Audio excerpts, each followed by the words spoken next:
struggle with it. Right, spooky theme tunes playing. Yeah.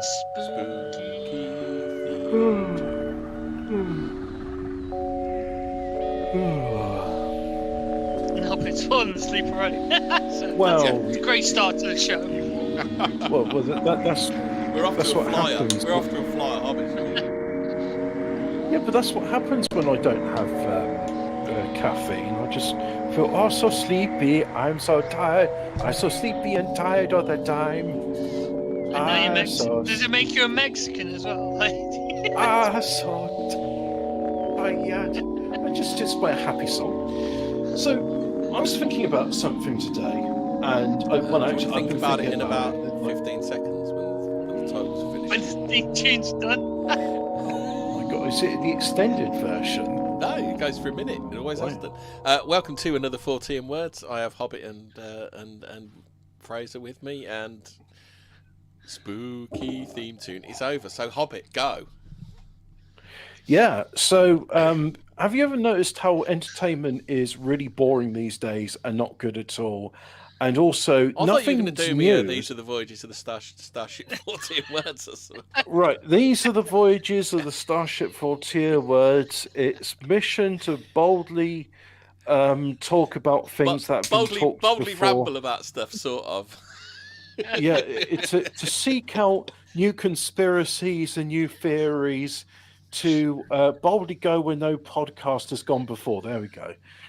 Cue the theme tune. Because that's the bit where the music starts in that show. No, it's Star Wars. I was going to say, are you ready to do some writing for Star Trek Academy? Because it sounds like you've got as firm a grasp of Star Trek as Before we they start have. depressing ourselves with Star Trek Academy, can we just say how great the old Star Trek theme tune was? Ooh. Yeah. Great. I'll tell you what, 60 theme tunes. 60 theme tunes were the best. I tell you what else was really good. No, as well. hold on a minute. Let's talk about the next generation soundtrack. It's just ripped off Star Trek the movie. It's not even its own theme tune. Yeah, what's wrong with that? Well, where do you think they got it from? They were just like, you can't beat this theme tune is so good. Why don't we run it?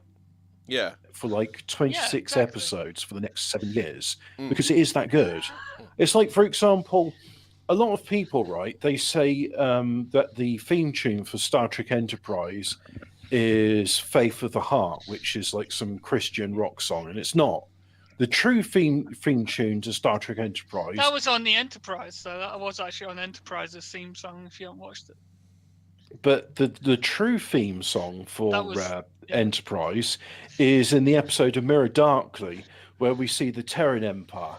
And that, oh my God, that is a brilliant theme. And plus it's like the Federation, but honest, because you got this like montage of various acts of violence that humanity let's be Terrans about it. Mankind has committed throughout the centuries. Well, let's not forget that the Star Trek Enterprise used to boldly go where no man has been before.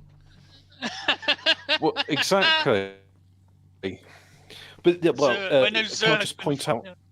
Can I point out to people that don't understand the English language? Man is a collective noun for human.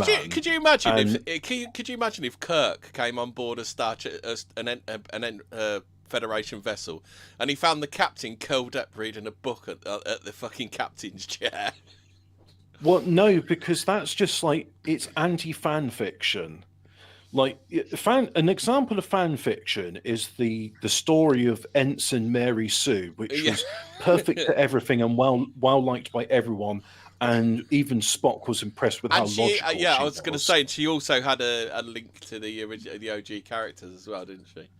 They're all impressed with her. Everybody likes her, and that's where we get the term of Mary Sue from. No, so what is this abomination? This abortion of a show, which when they broadcast like the first episode live, it got 1,300 viewers. Well, it was only on it's an YouTube. anti-fan fiction. That was only on YouTube, wasn't it? But... Yeah, it's only on YouTube. It's only fucking Star Trek. It's not as if people give a shit. No, I mean about that's it. only the YouTube video viewers, because obviously it's on Paramount. I think I have Paramount, but I have no intentions of even looking at it to. I'm guessing that the viewership figures weren't much better there, but I'm trying to think. What am I not a fan of? There's got to be something. EastEnders. There we go. I thought we were supposed to be rid of Kurtzman Trek. Like when are we ever? It's like Kathleen Kennedy going. It's like Kathleen Kennedy's gone, but she's not gone. It's like when are we going to be rid of Kurtzman? The legacy carries on. The legacy lives on. So I'm not a fan of EastEnders. So if I was to write an episode of EastEnders, what I would have is Space Marines in their drop pods landing on what's the Albert Square? Albert Square. And I would have them like blasting people apart with their bolt guns, and then like chainsawing of people in half. It's like for the Emperor, and then like seizing things, turning into a demon, just like. And then being like brutally torn in half by Space Marine with a chainsaw and Bill Mitchell, and it would end with like the librarian saying like, my lord, the source of this vile emanation doesn't come from here; it comes from a place called BBC Broadcasting House, Shepherd's Bush. And then it just sort of goes with this beam of light coming up from the sky, just completely obliterating the BBC. Exterminatus. And you see Exterminatus on the BBC. I've got well actually you about Starfleet Academy viewing figures. I've got it up here. So right, YouTube. Oh really? Yeah. So it was 1,300 concurrent viewers. It was the total views was 16,000 people within 11 hours, which is it's pretty shit for a primetime TV show or something that's supposedly got a fan base like that. So they're spaffing up the wall $10 million per episode, and they're getting viewership figures which would be akin to Jack on the Go or Cobra cooking a calzone. So fuck me. So also we've got. Hold on, I'm gonna sneeze.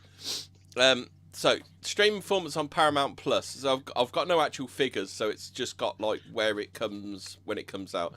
So initially the show debuted at number 3 on Paramount in the US. So then by January the 17th it dropped to number 6. January the 18th it remained at number 6, and January the 19th it fell to number 10 and subsequently dropped out of the global charts. The like to dislike ratio, the episode had about 1.3 likes compared to over 2k dislikes. I mean, nobody even could, like, only 2, so basically you add those two together, you've got 3.3 thousand people could only really be bothered to like or push a thumbs up or a thumbs down on it. So I think like, you know, you used to have like the hate watch, you know, like all the shitty reaction, they'd go, oh, this is fucking shit and all this kind of stuff. But now they're just getting hit with apathy, aren't they? Which is the best. Which is what they actually need. How long was the viewing time per person? That's the real metric. Like that. It's not even worth hate watching. There's nothing to harvest. No funny memes. Not like the Kathleen Kennedy Star Wars where somehow Palpatine returned. At least that was funny.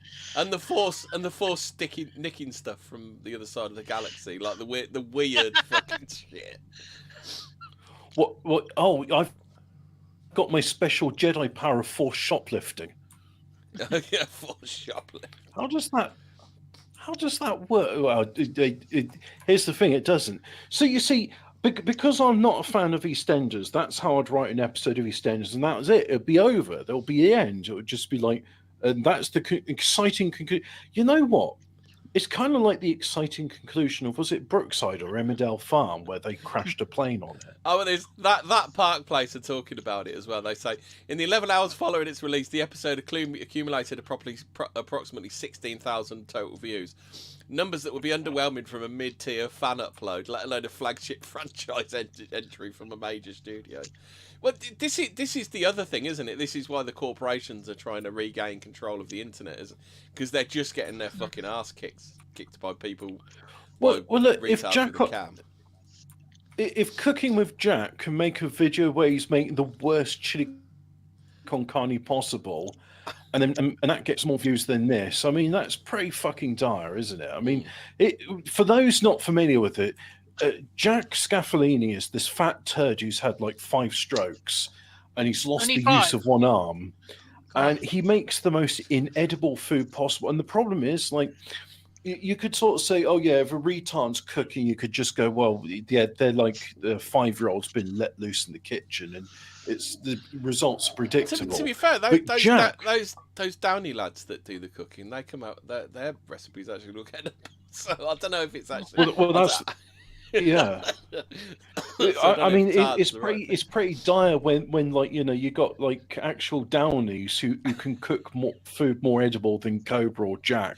But Jack at one point, like, look, I'm never saying he was the smartest tack in the drawer, right? But he was a producer that turned down SpongeBob SquarePants. Oh, so he really knew his stuff. He must have been high up enough at one point. Is that why he's now doing cooking videos on YouTube because he turned down SpongeBob? Well, that, and he's like reviewing like every single restaurant he goes to. The thing is, though, Hobbit, now you've got to make Jack morally right, because SpongeBob was proven to down kids' IQs, weren't it? So I don't. You've just made him morally correct. No, you see, he turned it down because he says, "I don't get it. It's too highbrow for me." So that's why. But I don't get it. It's a bit too arty-farty. The kids won't get it. And I'm really glad people have like actual like proper flids have said this as well. Like said, look, if I could get rid of my disability overnight, I would. It's not a badge of honor. It's not a status symbol. It's a disability. It's a handicap. And if there was a cure for my condition, I would take it. Well, look at Ricky Berwick. You look at some of the mutants. You look at some of the mutants and the shitholes they live in, and then you look at Ricky Berwick has a perfectly clean house. So like, whatever your fucking problem is, like, it's not as bad as Ricky Berwick's. Therefore, your house should be at least equally as clean, if not more clean, than Ricky Berwick's house. Well, yeah, but a lot of them, you know, are sort of disgusting slobs that have given up on life. So there's that too. You got to consider, like, Ricky Berwick's not somebody I'd say who's given up. He seems to be enjoying life as much as a cripple can. But Star Trek has never.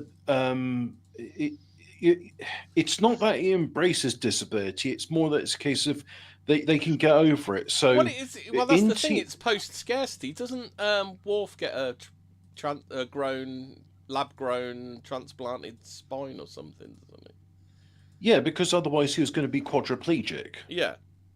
So there's that episode where Dr. Crusher grows him a new spine to replace the one he's got, and he does physiotherapy, and he gets back to normal service. And Geordi LaForge was born blind, and it gave him a cybernetic visor, which had these sort of little interface ports on either side of his head, so he could see through that. But he could see sight, didn't they? But I don't know how they did it. Well, they grew him new eyes. Oh, okay. Which they could have done all along. Well, I mean, could they have done it? I mean, I don't know what you need to, because it's not just growing new eyes. They also say with blind people, it's difficult in like training them to understand what they're seeing as images.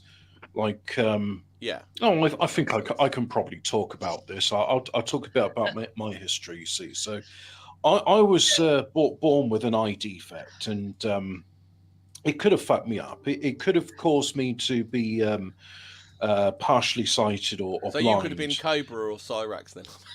Yeah, you could have been Geordi LaForge. I could have been a bit like who was that politician that they got murdered? The one with only one eye.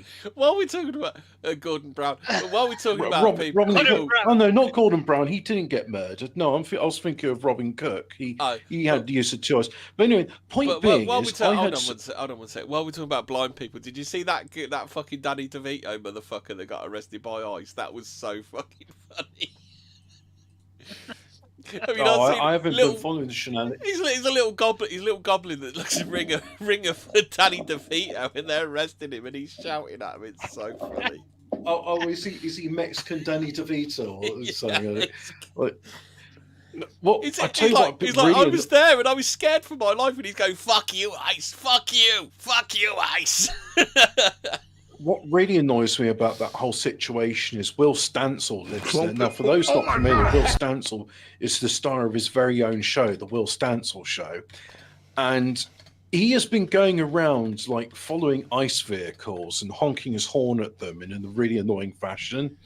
And now, the gearbox in his car blew up, and he drives a Honda Jazz. So when I say Will Stansel's Honda Jazz blown tranny, I'm referring to how he damaged his vehicle, YouTube and Facebook. Now, I'm really annoyed with him because it's like, well, look, you live there. You could be live streaming this stuff, and you could be like, hey, it's the Will Stansel Show's bonus content.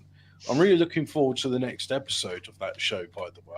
I'm going to see, that's very interesting what's been going on in Minneapolis. But it's like, in Star Trek, right, disabilities, they happen, people get over them. So LaForge was blind, and eventually he got new eyes, and they gave him, like, training with that. It's also kind of like, Star Trek's kind of like post...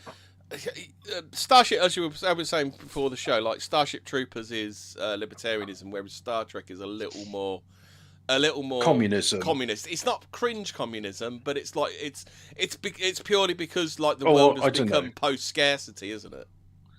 I will say there are episodes of it where they're just like, they're communists because they'll quite happily genocide their own people. Like the Starfleet will happily virus bomb, like, human colonists in what's the area called? Well, they called it the Badlands eventually, but it's where the Maquis come about.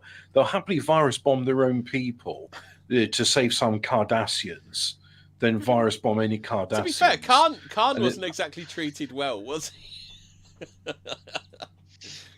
No, that's the other thing as well. Like, so here's an example, right? So LaForge, blind, but still an active member of things, because it's not that he's, like, using a stick. He's got a visor, he can see with it. Nog gets his entire leg blown off, and then he gets a new leg grown for him, and eventually he walks again. The doctor in Deep Space Nine, what's it? Bashir, that's his name. Yeah. Actually born retarded because his mum and his dad are, cousin fuckers, and so they get him. No, seriously, I'm not even making up. Right? If you look at his mother and father, just like, oh, you're brother and sister, aren't you? So anyway, Bashir was born severely retarded.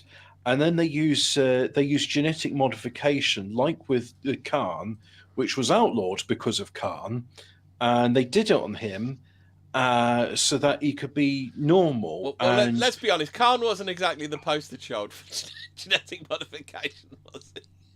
Yeah. Well, no, that was because back in I think it was the late 21st century, they had the eugenics wars. Yeah, and it was people like Khan who sort of saw themselves as these Untermensch, better than anyone else. Ubermensch. And they Ubermensch.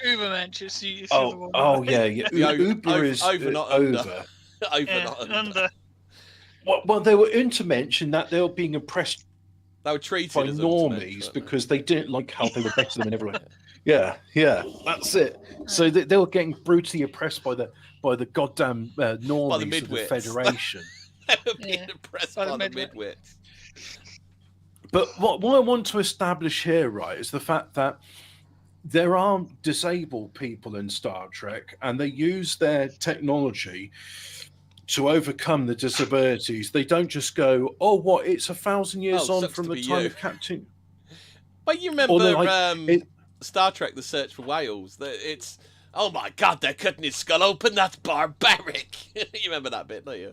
Well, exactly. It's like they're using scalpels. What is this? The Dark Ages? Yeah. And because it's like, yeah, they still do surgery in the future, but they're not using anything like scalpels. They use lasers because that's they use laser scalpels.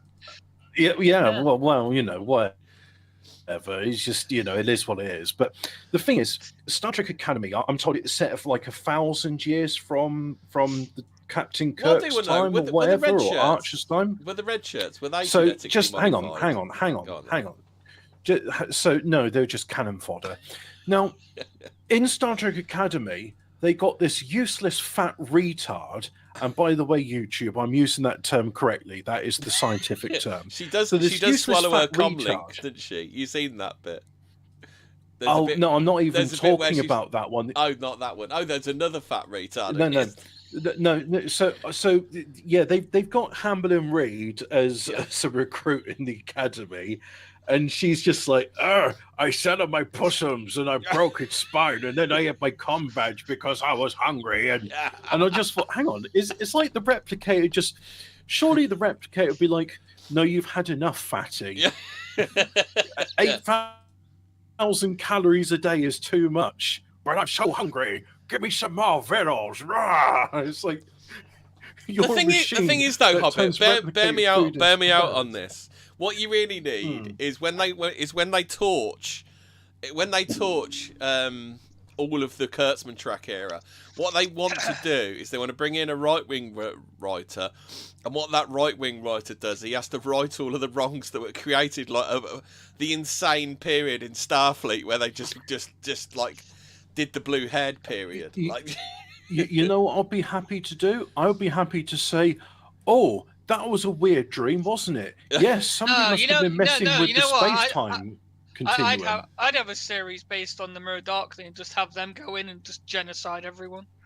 Well, yeah, but you see, the problem is both what you're saying is acknowledging that this period has happened, and I'd just be happy to say, no, I'm just retconning it. Just say, it was all about Bobby Ewing comes out of the shower. William Shatner comes out of the shower and we find out it's all a dream. like he does. So you know the episode of TNG where, but no, actually this happened in Deep Space Nine as well, and I just think it's the French versus the Irish mentality. So in TNG, Captain Picard gets struck unconscious by this space probe, and during his coma, he lives this entire lifetime of a planet where he's he's just a bloke there. I don't remember if he's a scientist or not. And his daughter is a biologist. And together they're studying soil samples. And they notice that gradually the planet is becoming sterile. And it's unable to support life. And he goes through this entire thing, and eventually he comes to, and he just says, I've just had this dream. But it's not a dream. But anyway, he has the dream, and then the probe sort of says, "Look, we're dead now.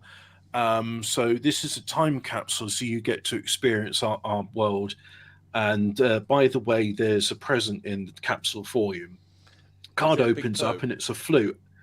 No, it's a flute. He learnt to play the flute in his dream, and then he gets the flute and picks up and finds that he can play the flute. Yeah. So it's a very poignant and touching episode. Now, is that like those people that get knocked on the head and become Jamaican? He got knocked on the head, and then he plays the flute.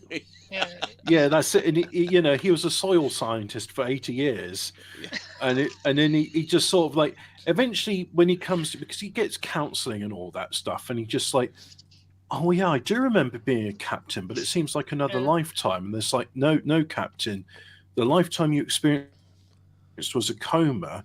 You're not a soil scientist. You're a captain of a starship. He says, yes, I do remember being a captain of a starship. Yeah, that's so like anyway, that Farscape episode, isn't it? When they get stuck. So there's a Deep Space Nine episode where Miles, who's Irish, and therefore everything bad must happen to Miles. It's like that show Everybody Hates Miles, and he did a faux pas in this alien race, which, by the way, gets exterminated because we never see them again. Section 31, by the way, employs Miles, and I'm pretty sure they had something to do with that. Speaking of that as well, there's those. What are those people? They've got a half white and half black face. Well, they've actually put those in Star Trek. But the last time they were seen, there were literally only two men left. Yeah, that was the entire point. There was just like, look, your racism has resulted in you being the only two members left of your species. Yeah, you are now extinct. So anyway, Miles in this one does a faux pas. Maybe he does a fart in the lift with one of the dignitaries. And so his punishment is 80 years in the coma machine, where he's in a maximum security prison where he's fighting for food scraps. And his friend, who shares the cell with him and teaches him to cope by making these sand mandalas, he eventually murders him because he was stealing food from Miles. And then when he wakes up, it's like, no, you haven't been in maximum security prison for 80 years where you murdered your only friend. If you've been unconscious for 8 hours, you can go now. And then the rest of the episode is Miles like trying to overcome his PTSD. And eventually there's a point where he points the phaser into his mouth and he's about to pull the trigger, but it doesn't happen because reasons. And you see, what I'm willing to do when we take over and we start writing Star Trek again is I'm just going to say, yeah, it was one of those coma episodes, and we just have Miles come to, and it's just like, I just had this nightmare where Starfleet was run by absolute dribbling retards, and we got our shit kicked in by it's not Ben Karens. Who's the race of dribbling morons? And they kidnap Geordie LaForge and ask him to get their garbage scowl going. Well, anyway, you only see them in like one episode, and they're literally, I want to say they're Ben Karens, but Ben Karens actually in Voyager, and it's like when Neelix is saying, despite being only like 10% of the population of Nigerian space, Ben Karens occupy 50% of their prison population. And he's getting really upset about this. And Tom Paris is there with his wife Balana, and he's saying, like, if we say that's terrible, will you serve us food? And then like and then Neelix goes on talking about the terrible humanitarian crisis of all these Ben Karens being in prison. And then Tom just says, maybe they commit more crimes.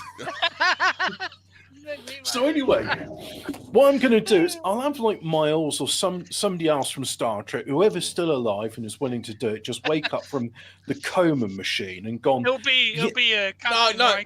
You've missed the absolute obvious open goal. You obviously have Jonathan Frakes going, it was all a joke. Yeah, we were messing around. We made it up. None of this happened. This is a work of fiction. You have Captain It's Riker not real. there just being like, this is not real. It's fiction. We made it up. It never happened. This one's on us.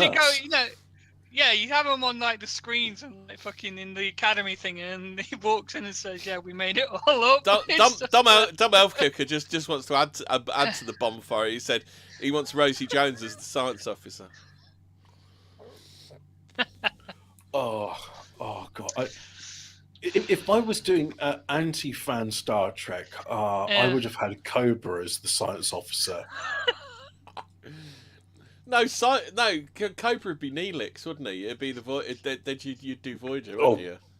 No, I'd take Jack Scaffalini as the cook. Cobra's the science officer going on about space weed all the time. And Cyrax could be one of the alien menaces. Oh, James Hogan would be there as the diplomat. Hey, there's young couples, young Sassy couples. Boy. Couples. He could keep calling Dr. Bashir a sassy boy all the time. He's a sassy boy. I just like the idea of him saying, like, find that fruit-on torpedo up my ass. That phaser is going in my ass. Oh, Hogan was special. He really was. I don't claim would to Hammy like be him one as of the much as creature of the weeks that they have to defeat?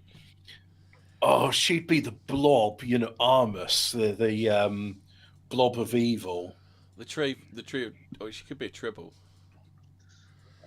Oh God! Multiplying hammies? Yeah. Come on now, open up that replicator. I'm hungry. I gotta have red alert now. I need me some sweet treats. Need some riddles. Just hammering on the replicator. It's like, I need sweet drink. Please specify the nature of sweet drink. I need sweet drink now. Don't get sassy with me, computer. Give me sweet drink. Come on, get it now. Give me what I need. Give me what I want. And keep Foodie Beauty could be married to a Klingon. Oh God, yeah. No, she's not married. Oh, what? Not the Klingon. Who's the one that stabbed Picard in the heart? A Nausicaan. She's married to a Nausicaan. Yeah, that's it. And that's the thing is, so just bring it round to the thing. You see, we had entertainment, and then with all of this stuff. Now, Tolkien said it, as Hemming correctly tweets, he says, evil can't create, it can only corrupt and destroy. So rather than coming up with their own shows with their own settings, they just take what we got and they fuck it up. So I'm not sure if people have been following this. I mean, have you seen they're now doing you ever seen a film called The Burbs with Tom Hanks in it? Really, really funny. It used to be one of my favourite films, like great film. I know it's like The Burbs, but it's a sassy black woman, and you know the neighbours next door are just going to be like normal white people. You know what? I want to get your live hot take reactions on this, Hemming. What did you think of the Masters of the Universe film? Oh, I haven't seen the trailer yet. I've seen. Have you not seen it? Oh, fuck's sake. I've seen some of the casting. I've seen like Idris Jared Leto's in it. It's Skeletor in time. Jared Leto in it. So it's a tax write-off, in other words. It's tax write-off. Is this? Is Jared Leto the new? Oh shit! What was his name? It was either the guy from RoboCop or it was the guy who was Captain Boomerang in this. Oh shit! What's his name? Joy Courtney. I'll tell you who Joy Courtney used to be like that, didn't he? I'll tell you who Jared Leto is. Jared Leto is like the actor's version of Alan Smithy. Yeah.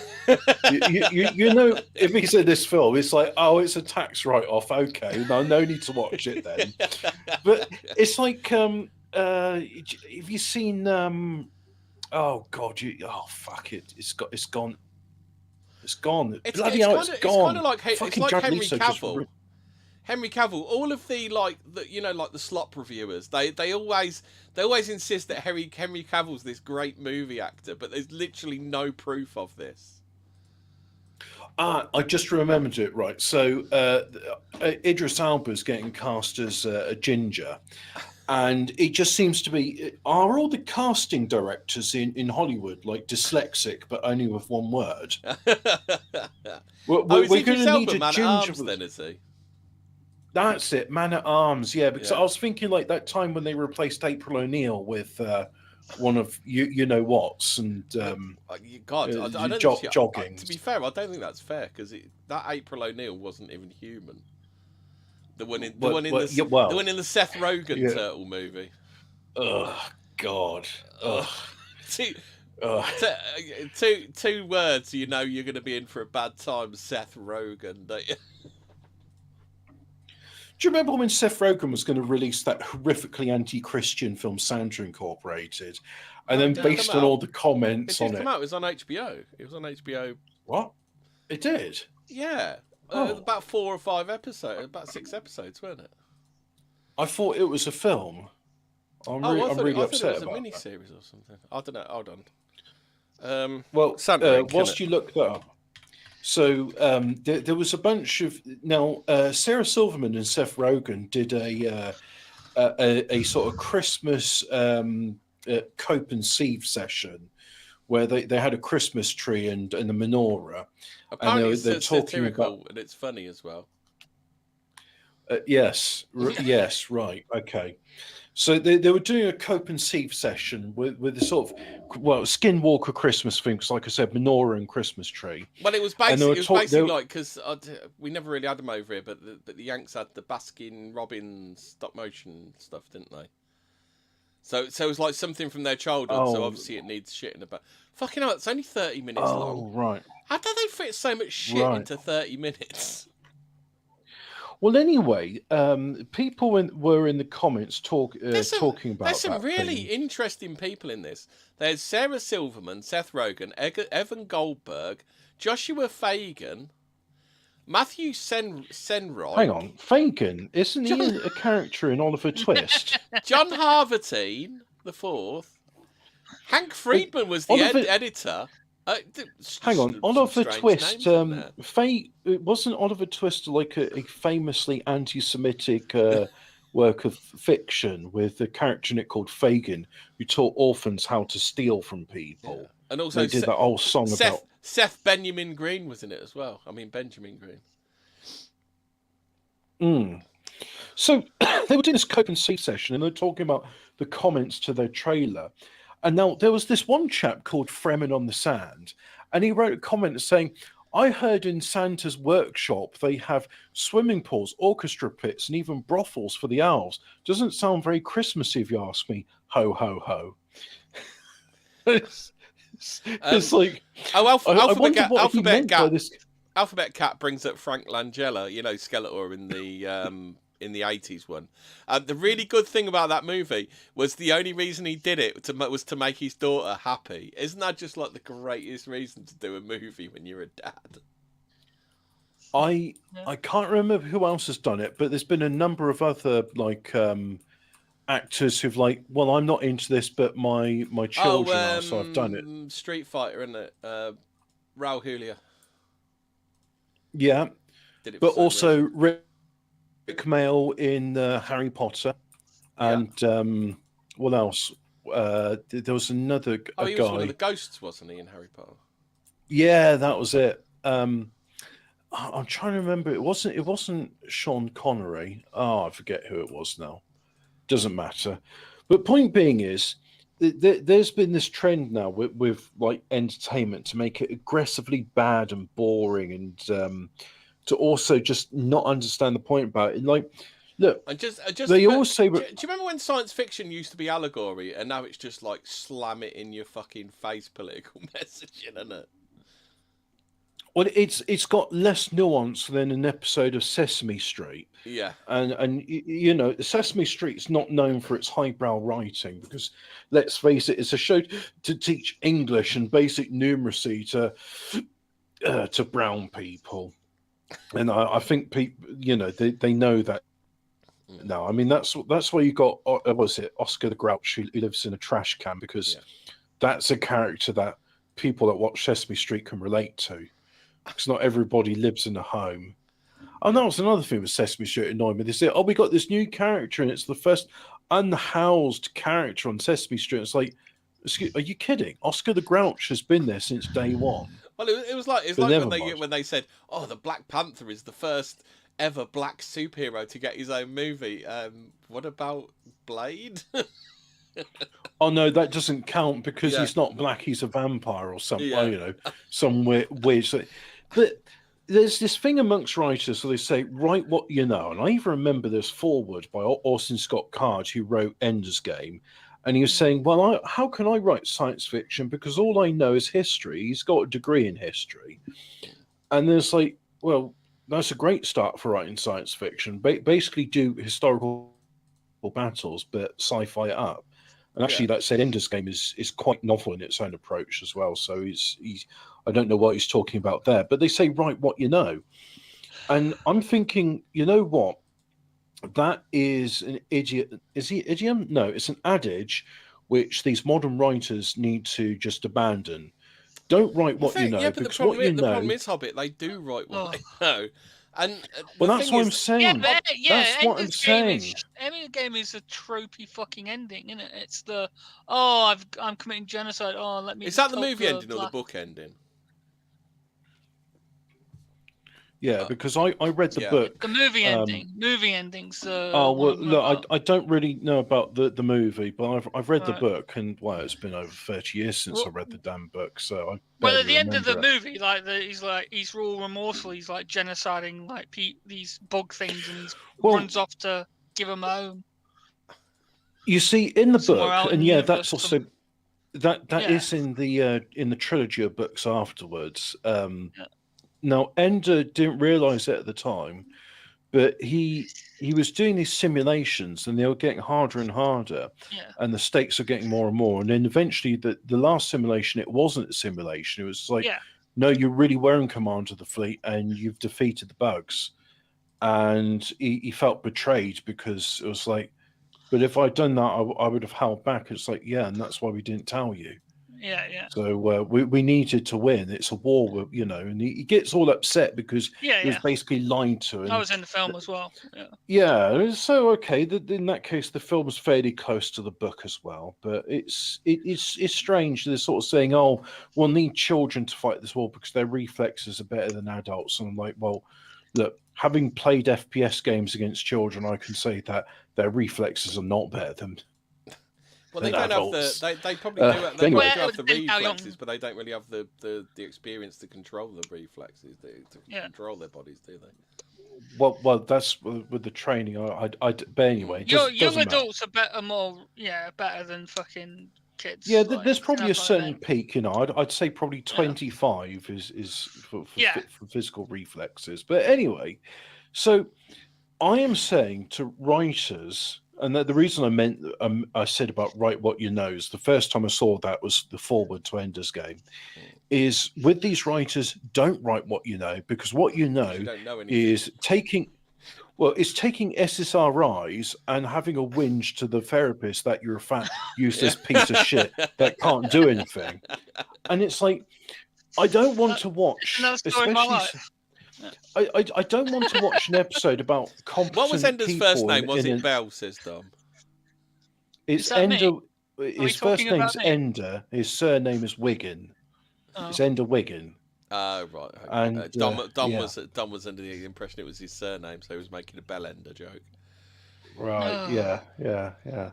I got that. But it's like, well, that's the problem as well. I mean, these writers don't have any experience. Therefore, how would they know what life aboard a military vessel is? You think about like the previous generations of writers, like maybe two previous, but like they'd fought the Nazis in Europe and stuff like that, hadn't they? Like they'd seen some shit, hadn't they? Yeah, exactly. Well, that's what Kurt Vonnegut, have you ever read Slaughterhouse 5? It wasn't a science fiction book. It's like it's an autobiography of his time as a prisoner of war. Yeah. So Slaughterhouse 5 was like a name of this warehouse, a warehouse where an abattoir. That's it. Yeah. And he was in this abattoir, and he's getting put on labour detail along with the other prisoners. And this was after the firebombing of Dresden. And he was saying that, what they would have us do is go into the basements and stuff with these burned out buildings. And the first few prisoners would sort of suffocate in the fumes, and then we had to drag them out. But then once the place aired out, we'd go in there with these shovels, and we were scooping up ashes mixed in with fat, because that was the remains of people after the firebombing that had just melted through the floorboards. And it's like, you see, Kurt Vonnegut, I've not read any of his books apart from that one. It's just strange, actually, because he's written some pretty good science fiction stuff. You picked his Jolliest works to start with, then. Well, it's like Philip K. Dick, you see, rather than like reading any of the stuff which is turned into movies, it's like, well, I've seen the films. I'll read some of the stuff where that's not so famous. And I read the one about the pottery repairman. If he's doing what you know, then he was a tweaker on acid. Definitely on acid. Oh, yeah, Philip K. Dick was definitely writing what he knew. And you see, people like Hunter S. Thompson. Have you ever read Fear and Loathing in Paris? No, it's strange. Like, Fear and Loathing in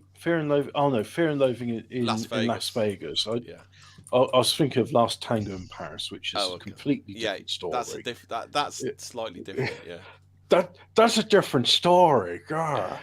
So, now the film is, if you watch the film, you can read the book faster than you can watch the film, because the film is pretty much verbatim. Fear and Loathing in Las Vegas. And the other thing I find which really offending, now I know you don't like him, but Johnny Depp wasn't Johnny Depp in that film. He really was Hunter S. Thompson. No, I don't mind Johnny Depp. It's the only person I really take a huge exception to is Jack Black. Oh, I don't like him. He's a turd.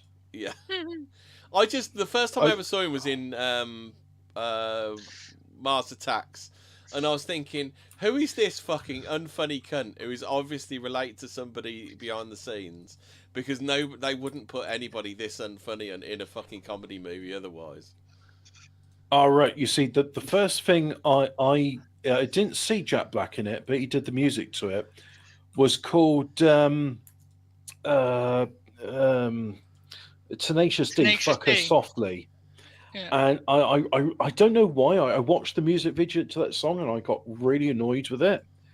And I was gonna get worried. You're gonna say you got a hard on or something. Fucking. I just found the song and the music video, all of it, incredibly annoying. I think it was in the style of Ren and Stimpy. I will say, however, despite Jack Black being a part of it, I do really like Tribute. It's a really, really good song. It's just a tribute.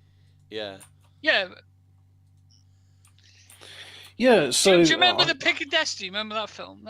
Never watched it. No, you never watched Pick of Destiny? Fuck. The only thing I did watch, despite Jack Black, was King Kong, but that was only because it was a King Kong film. You watched the Minecraft movie, haven't you, Emmy? Don't lie.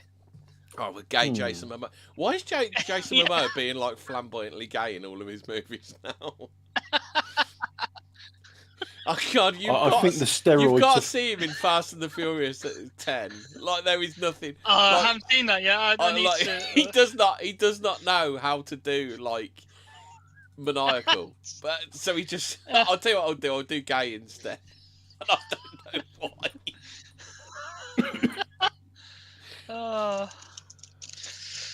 So I think it's safe to say that his testicles are finally rotted off. The steroids have done their job, and it's permanent. Because eventually he's either going to die. So what are you saying, Hobbit? He's just become another Hollywood actor. Is that what you're saying? Or he's going to be like, who's that actor who was really roided up and then stopped doing it and he's deflated drastically? Barista. Batista, yeah, because they were both in Dunk. So Jason Momoa was miscast as Duncan Idaho in that film. Yeah. I mean, it's too bad that Frank Herbert wrote like physical descriptions of all the characters in the book, so we know what they would look like. When the source material does that, Hobbit, I hate that. When the source material tells you what the character looks like. About Paul Atreides being visibly disgusted about Chian. Oh, what? Was that in the book? It's like, okay, Charlie, we need you to look. Not Charlie. Okay, Zendaya, we need you to act disgusted and constipated. That's perfect. Keep that look right there. And it's like, okay, and cut. All right, Zendaya, you can drop the act now. Yeah. Your method acting. It's brilliant. Keep it up then. It's wonderful, darling. Wonderful. Just keep that act. What we want you to do is the you next. want you to look like you've got dog shit on your top lip. If you could do that for us, that'd be great. If you could look mildly irritated and constipated for the next 3 years of filming this, that'd be great. Thanks, Zendaya. That's a brilliant acting range you got there, Zendaya. Wonderful. You missed it, Hobbit. Her and Tom Thingy were in had a meal over in Market Harbour the other week. You could have gone and told her she's the most beautiful woman in the world. Yeah, but that's lying. And I'm, why would I lie to a woman? No, you just have to go and be sarcastic, Hobbit. Just go and say, "Oh, I loved the film you were in. It was great." Yeah. I love your acting range. It's awesome. Yeah. It's so vibrant and diverse. Baptista, he was roided up, but now he's deflated. He's gone off with the. Well, he wants to be a lesbian. I mean, a thespian now, doesn't he? Yeah. I don't know what his name is. He might actually want to be a Baptista. lesbian. Those pearls were a bit of a suspicious look, weren't they? But that's the thing. It's just like all these things. They can't do them, and Dunk's really annoying as well, because you know what's annoying with Dunk is somebody clearly was reading the story there. It wasn't for new listeners. Dunk is June. It's the stylistic crappiness of the of whatever font they used to. What was Doctor? What's her name? The Doctor was black. Who was? Leah Kynes. Leah Kynes. Kynes, yeah. Oh yeah, Dr. Leah Kynes, she was literally the self-insert for Frank Herbert. So like, what does Dr. Leah Kynes look She like? was in. I don't know. What does She was in what does- Ballerina. She says, "I am just as Russian as you are." Oh, Look she at the me. woman who I plays am ballerina now. Yeah. I am Rusko too. Yeah. Look at me. I am ballerina now. But what's really annoying with that film is like, you know, clearly there were people reading the book, and because they're gonna unlike, go, for they're gonna go example, full with fucking Sandworm Pool of Trades, aren't they? As well, I think they're talking about. that's Leto the Second. That's Leto. That That's his son. Yeah, Leto the Second. Yeah. Now,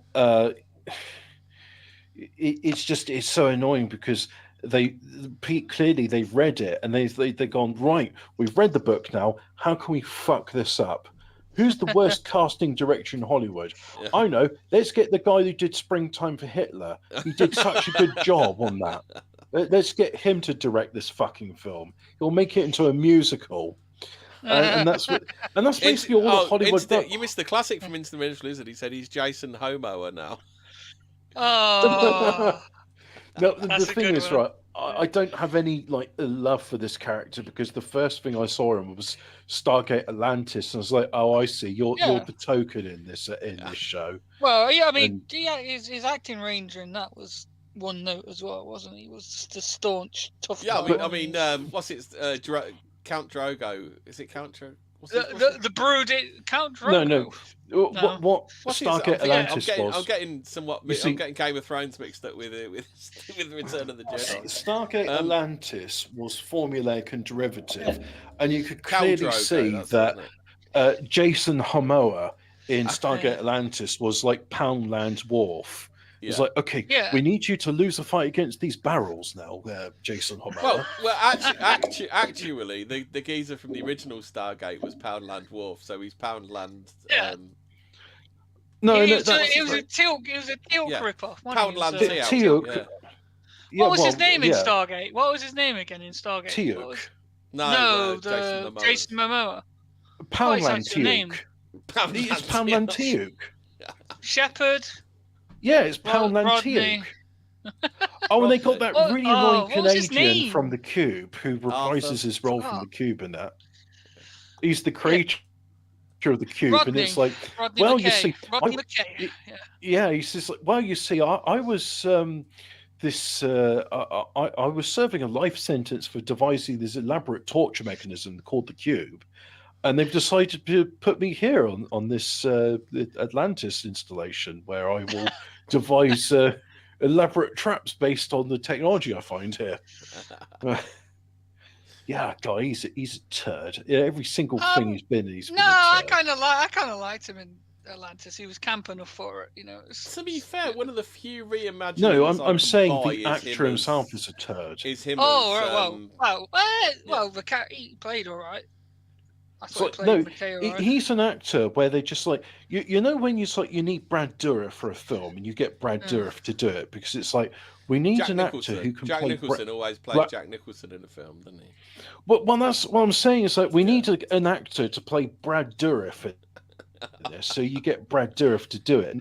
And there's some actors that are very good at what they do, but what they do is themselves. Yeah. And there's some people that play themselves, but they're not very good people, so they play as shit. Like Kiefer fucking Sutherland.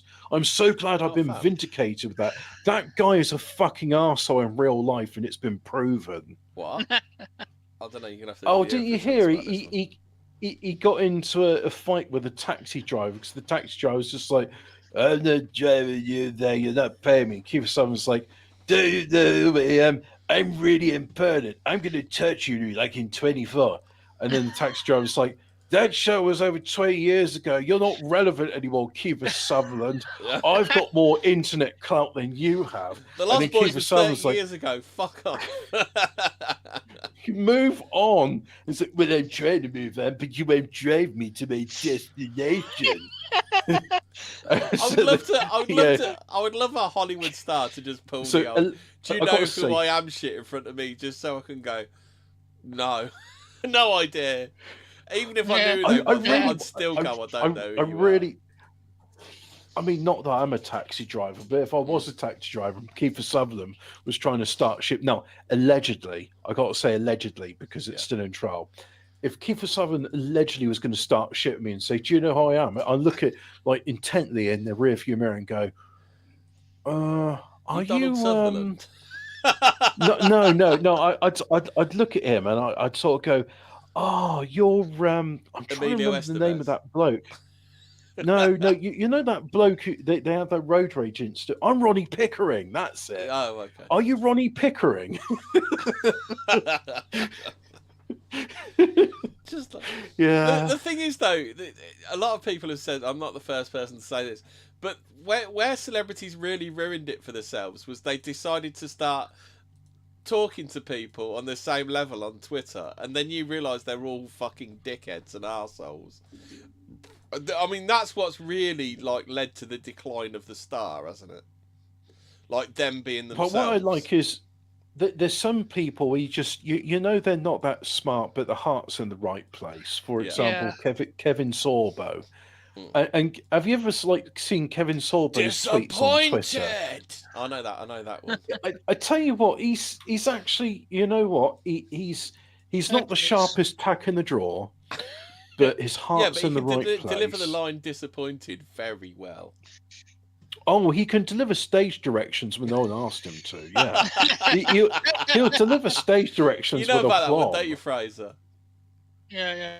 Where he's on set on Hercules, and the stage fine. direction is disappointed, and he's disappointed. And they kept saying, did they? Or... It's basically pauses and then looks to the air and just goes, disappointed! Yeah, because there's that meme made out of it, isn't there? Yeah, and it's like, Mr. Sorbo, GIF, that's stage directions. You don't speak that part out loud. You're supposed to act disappointed. Yeah, you see that look, that you did there? Act it.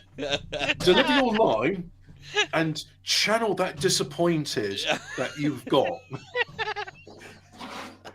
I really need you to channel that, Kevin Sorbo. Okay, so just think about your future career where you're going to be doing direct-to-DVD movies. Think of the disappointment you'll be having. I need you to channel that now. And action. But it's a crying shame that like some people just won't rate babies for a career in Hollywood. Like me and Fraser were talking the other day about Jensen Ackles from Supernatural. Yeah. Like great actor, probably would have been a decent leading man, but he won't have sex with children on camera for executives. So like that's his career done, isn't it? Yeah, so, he won't go to the parties that Frodo said no to. He wouldn't. He turned Diddy down. So. Oh, speaking of which, did you hear that? Now you can do player-created missions in GTA Online. So of course there was some recreated Puff Daddy's mansion in GTA. you can raid it as the FIB, which is the FBI in GTA. And you've got to seize like 6,000 crates of baby oil, which is definitely not GHB, and it's just baby oil on there. And you got to arrest not Sean Diddy Puff Combs. Well, this is the thing about social media. It's absolutely ruined it for them, isn't it? Because normally the papers, their agent would have like spoken to the papers. It would have got hushed up. And like people just wouldn't know about this shit. But the thing is with social media now, like the celebrities can't hide anything, can they? And now you know exactly what kind of shitheads they really are. That's why they want to ban it for under 16s, isn't it? Yeah, of course they do. They don't want under 16s to know what these people are really like. Otherwise, they won't have a sex life, will they? Shots fired. But anyway, Rockstar caught wind of people having fun on their computer games, so they put a stop to that. Yeah. They're like, no, you're having fun in the wrong way. You're banned. Can't warn every single game has got to have a strong. Media. Every single game now has to have a strong female protagonist. Yeah, but they don't even do strong female protagonist right. It's not like Sarah Connor or It's just Ripley. a man with tits. It's just a man with tits, isn't it? it's not even that. It's all girl bossing, and it's just like, I mean, that's another example. I saw a clip from it at Academy, and I was just like, oh, okay, this is just a struggle session where you're paying $10 million for every morality. Have you seen the actual struggle session where the kind of like the straightest guy they've got, who really isn't that straight, gets remonstrated by the lesbian female commander? Well, look, this is a thing I've been told, and I don't, maybe some of the squad will say, well, it wasn't like that in my thing, but it's always been the way of, if you don't want to be stabbed in the back by your soldiers, especially if you're in the trenches, you do not. It's basically you commend in public and you condemn in private. Yeah. So if ever you got a problem with one of your subordinates, you take them private and say, listen here, private or ensign or whatever it is. It's like, what you've done there is wrong. So you can't just go shut up Wesley when you're on the. Shut up, Wesley. Yeah, you can't say that while you're on the deck of the Enterprise then. And I know it's not always the case, right? But because there was that whole thing with, well, actually, no, I think that proves a good point. You remember with Gomer Pyle, where because he was constantly being bullied by the drill sergeant, eventually he snaps and murders him. Yeah. Because just for the audience, there's a film called Full Metal Jacket, and oh, by the way, it's kind of weird watching it now. That is a weird film. It's like they do the training school bit, and then they really don't know what to do with the rest of the film. Isn't it?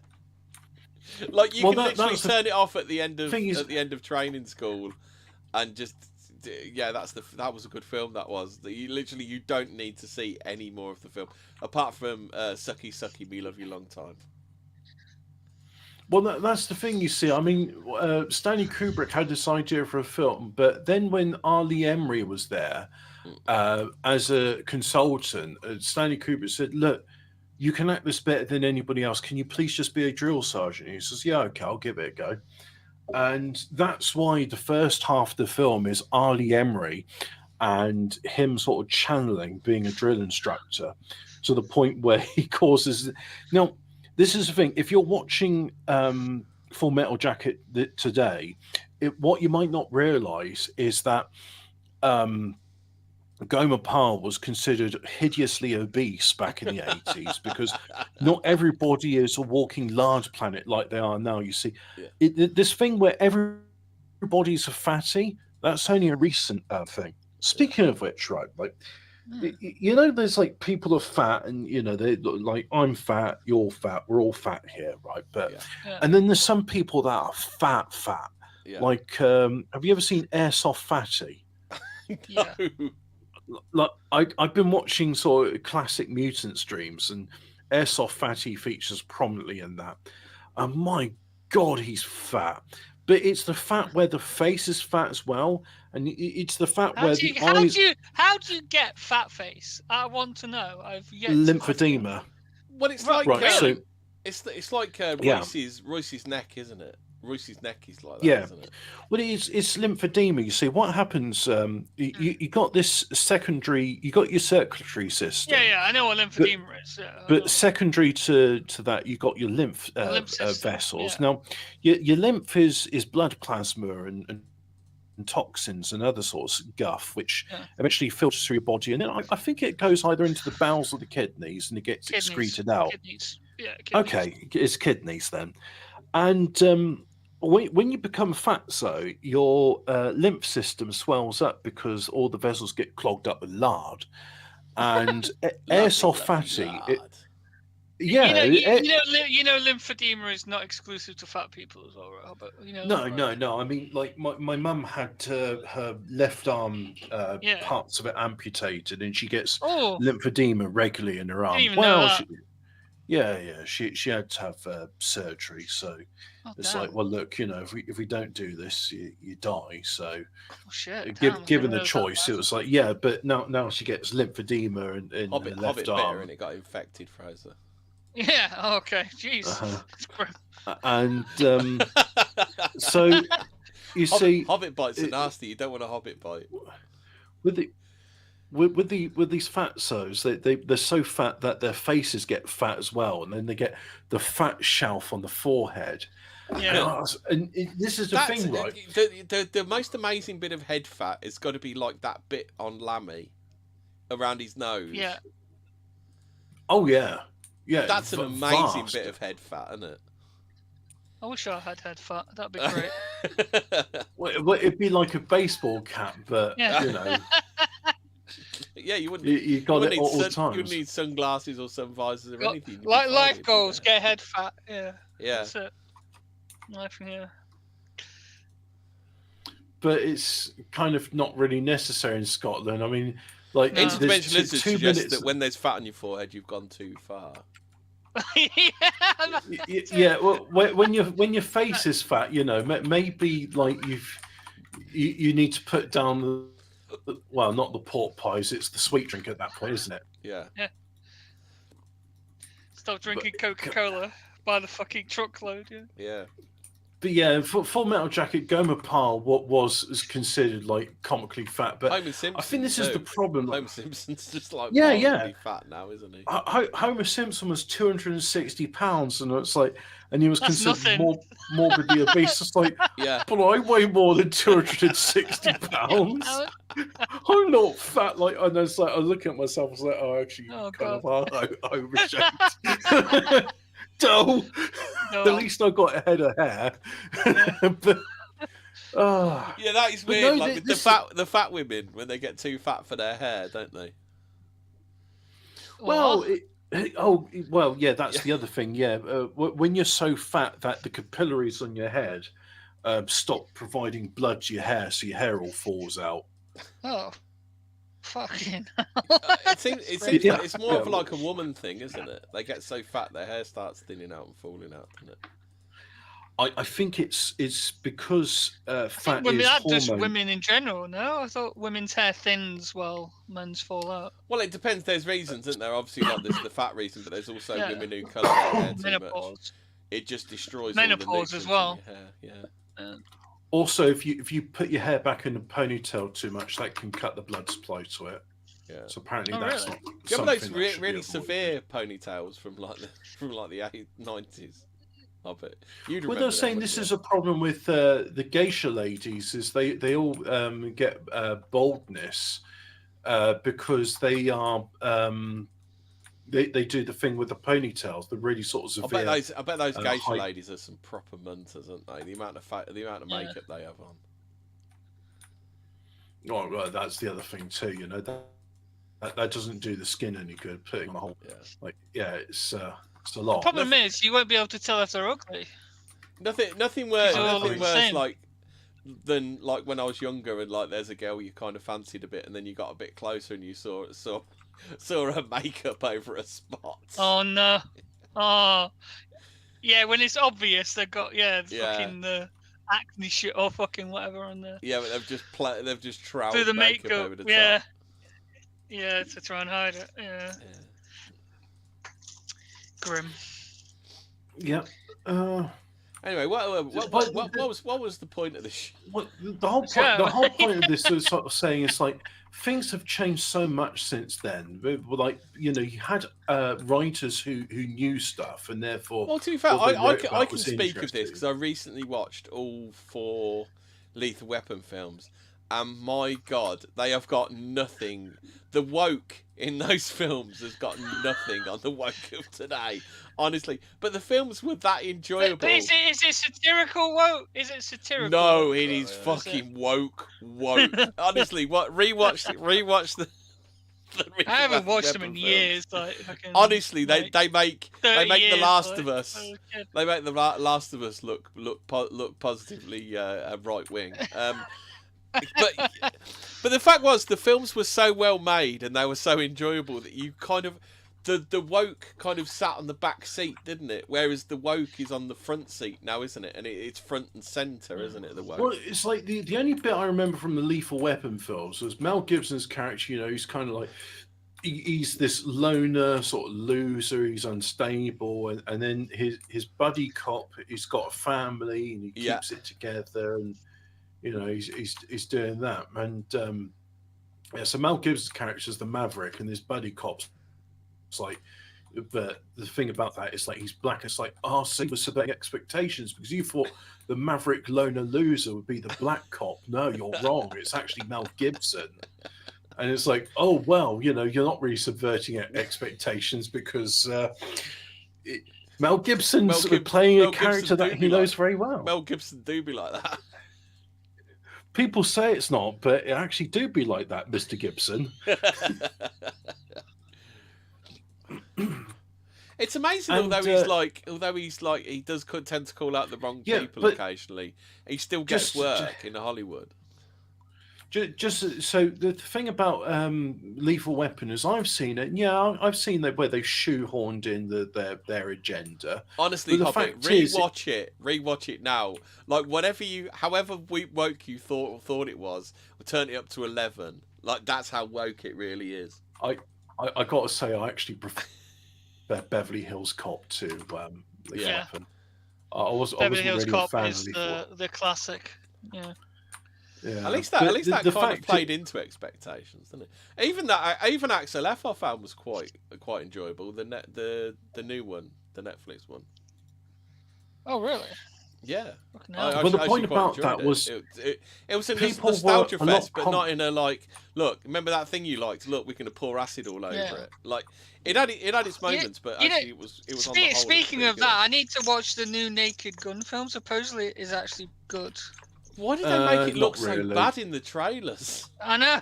Maybe it was intentional. I don't know. They just shit all over it when they made the trailer, didn't they? A friend actually recommended I go see the film, and I took her word for it, and I was just like, "Oh, there's the last time I listened to a woman." Is it not good then? Is it not? I've heard everyone else say it's like you're the only one who says it isn't. You know, if you're there in the Chinkies and they've got it on, watch it. You see, the only time I watch telly these days is when I go to the Chinese and they've got the television on. It's like, oh, can you put the subtitles on this? I've not seen this film. They love Ant and Dec's takeaway down at that Saturday night takeaway down at the Chinese. Well, the Chinky I used to go to used to just have constantly have Steven Seagal movies on. I was like, oh, this is all right. No, the one I used to go to, it was always like whenever Saturday night BBC slop was on. Yeah, I don't know, but I was better than the other Chinky I used to go to. They just have BBC News on. I was like, dear God, I'll have another beer whilst I'm at it. This is depressing the shit out of me. Oh, maybe that was the reason I stopped watching BBC News was not because it didn't inform me about the news, was the fact that you had to fucking translate and pass it all out to find out what the story actually was, because it was just all fucking buried in the language, wasn't it? The actual story. I stopped watching BBC News because I hated having Hugh Edwards sneer at me. It's just like, look, it's bad enough I'm paying for your pension, you fucking nonce. At least you could do is smile at me and say thank you. Yeah, isn't he in some films, Hugh Edwards? I wonder if they've they've edited him out or anything. Like, isn't it like the Independence Day or something like that? Something where there's like a newscaster in the background, like he's in films like that, isn't he? I want to say that there's films like probably Johnny English or James Bond, where they'll get some they'll have like a BBC newscaster reading out, and they won't say BBC News, but it's like basically it's BBC News, but for legal reasons it can't be. Or they have like the colours and the colours and the shapes of Sky News, don't they? Is the other one they do.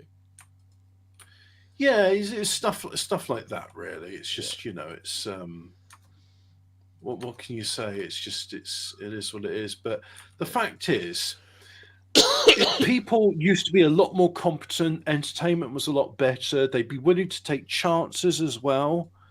I mean, all they do these days, and I don't know why it's done this way, but it's. Is it like a committee? It's like the committee all saying like. Yeah, I mean, back in the day, you used to. But the thing is, it's kind of like they've made their own problem, haven't they? Because Because the people were generally competent auteurs before they got left alone, didn't they? But then you had these fucking mad bastards that made films like, I think Heaven's Gate's one of them, isn't it? Where the budget goes way out of control and everything goes fucking shit ass on the fucking on the set and everything like that. Yeah, but okay. And then So they here's lose too what much I'm money saying from with the those committee. ones. Because it's all designed by committee and they're all like really conservative and they're trying to make it as like, you know, a money-making business and stuff like that. They all go, right, we have to use an established franchise. We have to tack onto an established franchise. Like, I've thought of the perfect analogy for this, and this is the perfect analogy. RoboCop 2, when they have the committee designing the new directives, like that's pretty much what it's like making a modern film, I should imagine. Well, that was Paul Verhoeven's criticism of it because they're saying, oh, RoboCop was a bit violent. Can we tone the violence down in this film? Yeah. Oh, but Paul Verhoeven wasn't directing it. It was the guy who did The Empire Strikes Back who directed it. Owen Kirshner, isn't it? So there's this bit way back earlier when we're talking about Star Trek Academy. It really fucking annoys me, right? Yeah. So anyway, they got this fucking fat retard in a wheelchair in it. It's like, I'm sorry, but this is 3,000 years in the future. Why are you in the wheelchair? Literally, you could have like hologram legs or something. And it's not just Star Trek that does that as well. Anti-grav stumps.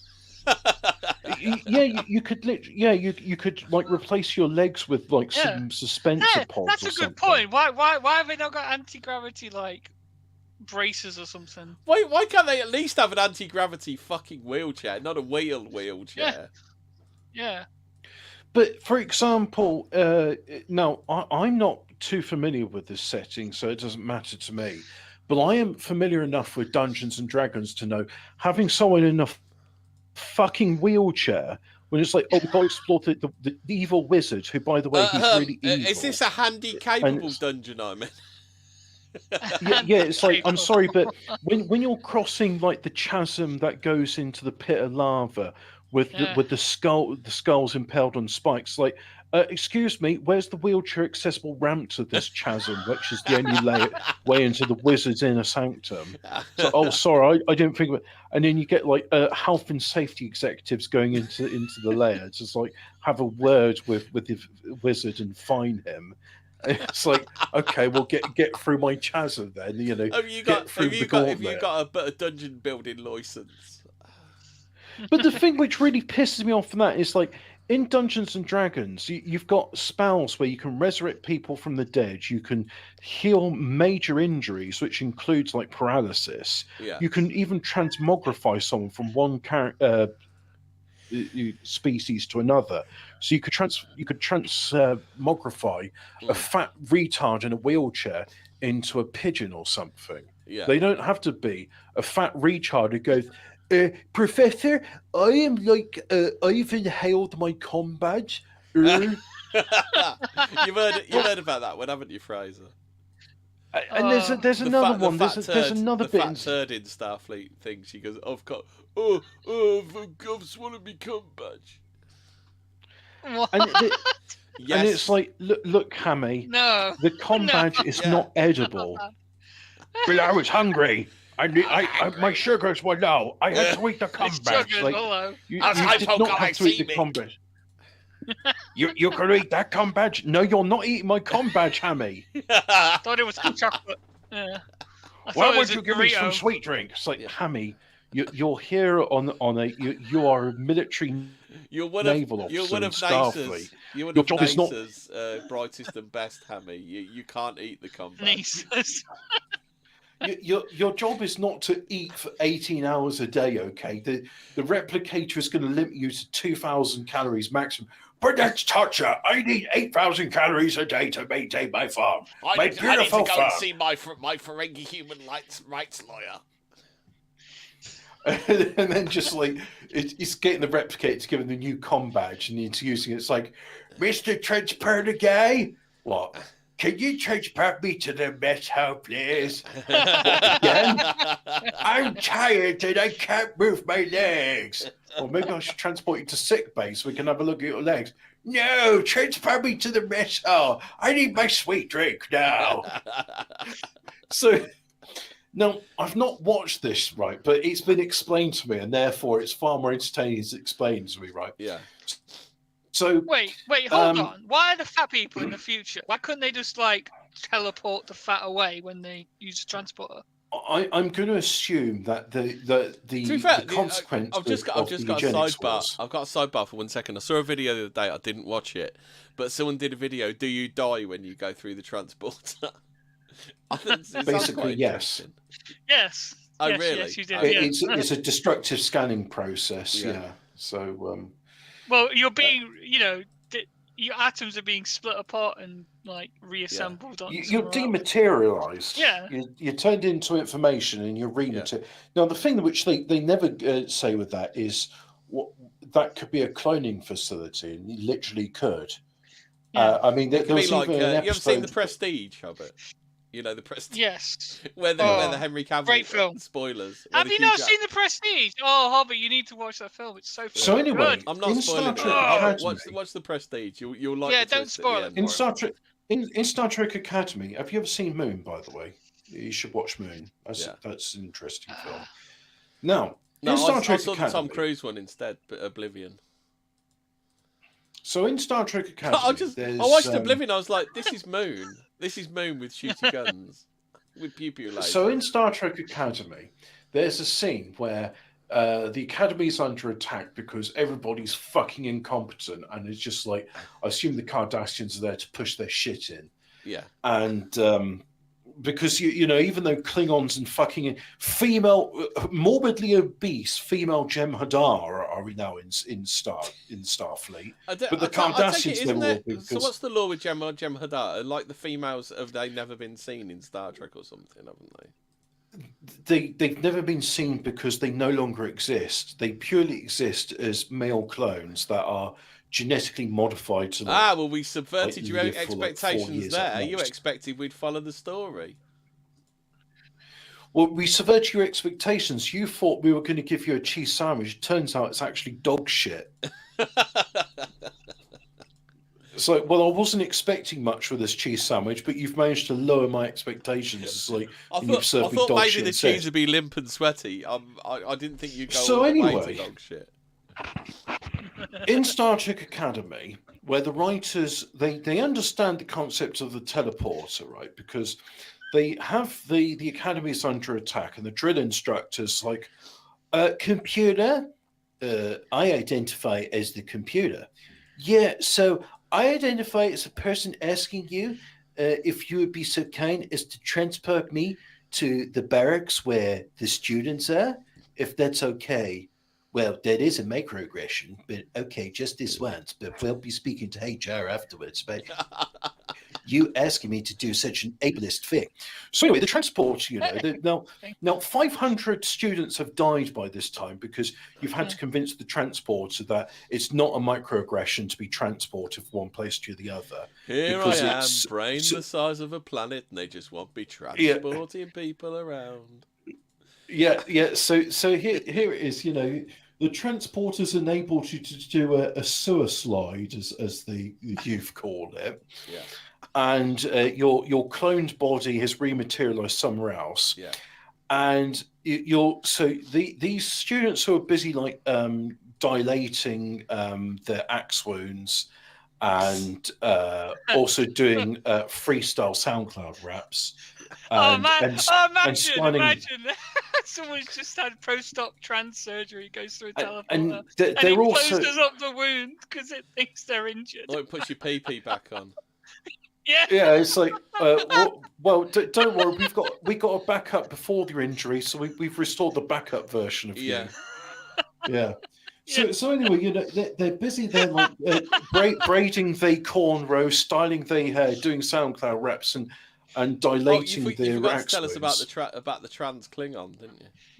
Yeah. Right. So now the instructor's there, and 500 of them have died so far, and they're like, "Okay, everybody, I know it's ableist, but I'm going to have to ask you to run to safety now. If you could just run that's it. Run. No, Takesha, not waddle and click your teeth at me. If you could run to safety, that's right. Yeah. And at no point did they go, we just had a character use the transporter to go from one place to the other in a blink of an eye. Could we use that to beam the students to safety? No, let's have them run. Let's do a thing where we have morbidly obese people running. I don't know. Maybe this is funnier than I thought. Maybe the show's worth watching. Maybe it will subvert my expectations and actually be really funny. Maybe if I watch Star Trek Academy with Benny Hill music, it's actually really good. To be fair, I did watch She-Hulk, and She-Hulk watched like it was written by an incel. Like they're that tone deaf at writing stuff. Yeah, if you go in thinking it's a comedy, maybe, right? Yeah. You know. So just add that forced laugh track on, like in Friends. Yeah. Well, when you're saying written by an incel, is that Nicholas Fuentes? Literally, like you know, like all the tropes about women being, well, I believe the phrase is 304s, for YouTube. All the women being like they be like that, but they do. Yeah, it's literally like there's one bit where she has to prove she's She-Hulk, so she proves it by bringing all the men that She-Hulk has fucked into court. What? Wait, how do you prove you're She-Hulk? Just turn into fucking She-Hulk? It's something to do with proving that she's She-Hulk and not Jen Walters at the time. I can't remember. Obviously, it was some time ago, and I've been to sleep since then. So what they do? They bring everybody who shagged her into court. So the directors like looked at the script, signed off on it, and it's like, "Are you sure this is?" It's like, "Trust me, boss. This is the only way it can be written." Yeah. All right. Well, let's roll the script. Give it to the actors. Tell them that they're acting this now. And the actors are all. I think what the problem is, right? We've had 3 generations now on SSRIs, and it's turned women into unfuckable demons. And the consequence of this is we have the entertainment that we have now. Yeah. Because the women are unfuckable demons, and because we're living in a matriarchy, we're just ending up with, like, I'll tell you what it is, right? Actually, Hobbit, true matriarchy hasn't happened yet because women are being raped on a mass scale. I would have more sympathy for them, except they keep importing the rapists. So yeah, and they keep telling us they like rape fantasy and like role play. I mean, it's literally like if you ever read women's fiction, it's all. Look, well, you know, some of that Holocaust. I know I've got like a quote on Hamilton. If you read women's fiction, you'll understand why they keep importing, said people. Yeah, struggle sex. I was going to say I've got a quote on how many times I can say rape in an episode. So I think you're getting close to it. Someone at YouTube is there and they're doing the ding in the corner, like the South Park episode, and they keep saying shit. Yeah, they got a clicker in his hand, like clicking every time. Yeah. It's. I think I'm allowed to say it. I'm allowed to say it 10 times an episode, more than that, and it gets a bit much. Oh, it's like, isn't it? Because you're allowed to say fuck so many times in a PG. Is it a 15 or a PG? I think it's a PG. I don't know, but I think you're allowed one fuck in a PG. The point is, right, that is not the action. Imagine. So we're seeing now and it's been going on for like a century, but we're seeing now. I would say the last sort of vestiges of male spaces being invaded by women. And one of the last examples was men in sheds. Now, it has been known for centuries that men need a refuge, and that's why they build a shed, and they just it's like, I'm going into the potting shed. That's what the allotment was for, wasn't it? And it's I don't know whether you were never really a big watcher of TV, were you, Hobbit? But there used to be a sitcom when I was a kid. It was called No Place Like Home. And basically what the guy used to do is he used to go out and pretend he was doing gardening, but really he had like a big bottle of sherry out there, and he used to drink out there with his mate. And that was like the thing with the like blokes need their own. Blokes need time. Like women get spaces and everything to themselves. Men don't. They just don't. Well, So the fact is, like, it's been going on from like more than a century. Like the church which I go to has the women's chapel, and I always feel like here's the thing, right? So the women's chapel is the bit where you go to do confession, and then afterwards, like when I'm doing like my prayers for atonement, I'm just like I'm doing it there in the women's chapel, and I was like, I shouldn't really be here, should I? And the funny thing is, like, because I do remember like 30 years ago, see, I've been going to the same church for quite some time now. It's been like, okay, you've done your confession. I'll go out and go into the main church and do your prayers there, because you know you're a boy, you're not a woman, so you can't be in here. And it was understood. It's like, yeah, there are spaces for men, there are spaces for women, and these two worlds. It's like, obviously, look, I would like to say it goes without saying that men and women should commingle, because that's how we procreate and the species continues. Well, I feel these things. Well, I have don't know. to be made There is the explicit phrase these days. "absence makes the heart go fonder." Like I think there is. Like women are like those sort of creatures. They want men. They want to feel that they're second fiddle to something, so it makes them make more effort, doesn't it? Like you see it plenty of times in these things. Like women want to be validated or whatever, don't they? And I think they need to know that they're second fiddle to something. It's like, look, yeah, sure. Absence makes the heart grow fonder, but if you're living in each other's pockets all the time, you're going to get on each other's tits. And I wish that, like, with these like feminists, well, I know what the feminists are doing. They're pushing. They're doing the shit test on all men, and eventually they'll get a slap in the face and they'll act shocked and surprised that it happened. Yeah. But it'll probably sort of the shock will be like, why did it take you so long to slap me in the face? Don't you realize what shit I was being? Yeah. Because it really is like that now. And it's just like, there needs to be a point where, and I say women, I know that there's men that collaborate with them, but it just needs to be a point where it's like, no, look, you're not doing this, okay? Look, these things which men enjoy, you're not going to ruin anymore, okay? Look, you can do your own shows where a werewolf. It's like we've always said, like you know, if we had the Ali G in migration method, it'd be stopped, wouldn't it? That's literally what we need to do, don't we? If all we were getting from these third world shitholes is the fit birds, yeah, you would see the women turn into like right wing death squads overnight. Yeah, exactly. It would just happen. Well, but you know, the fact is, Ukrainian refugees soon got stopped, didn't they? Because it turns out that they were then having nookie with the husband of the family they were fucking billeted with, weren't they? Well, there's one of them in the bakery I go to, and I quite like this bakery.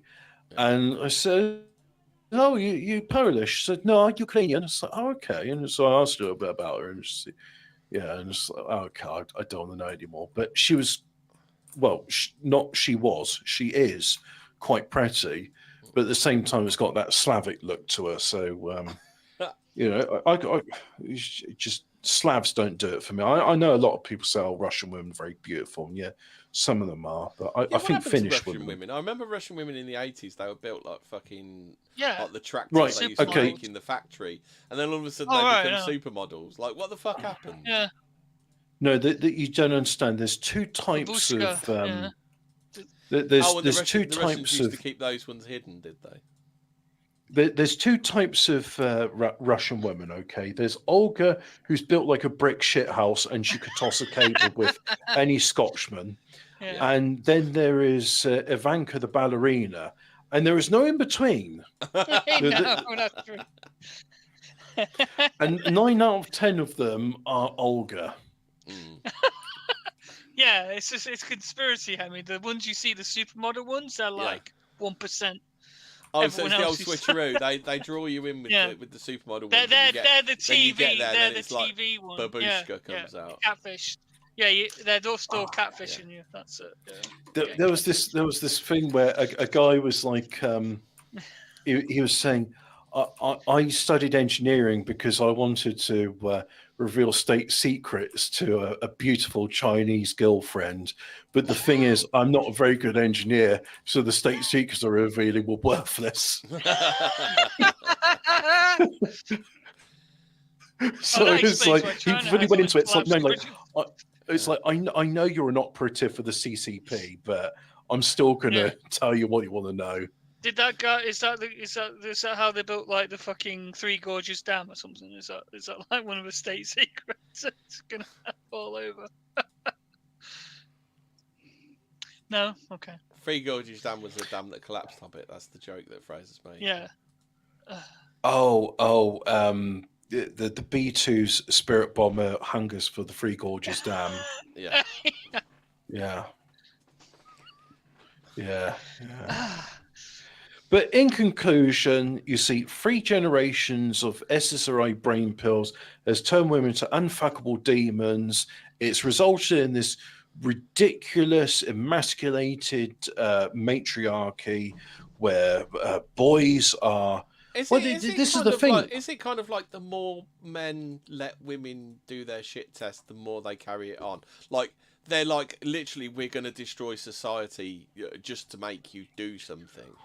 Could it be? I think that's it. That they're like, oh look, I don't know if this is intent. We're not fucking around. We are going to destroy society if you do not buck your ideas up, young man. And I think this is the point as well. Like, I mean, the Greek tragedies of 3,000 plus years ago there's nothing new. They knew back then. They were like, women eventually get the arse with the men. That reminds me. Have you seen who's playing Helen in the new Odyssey film?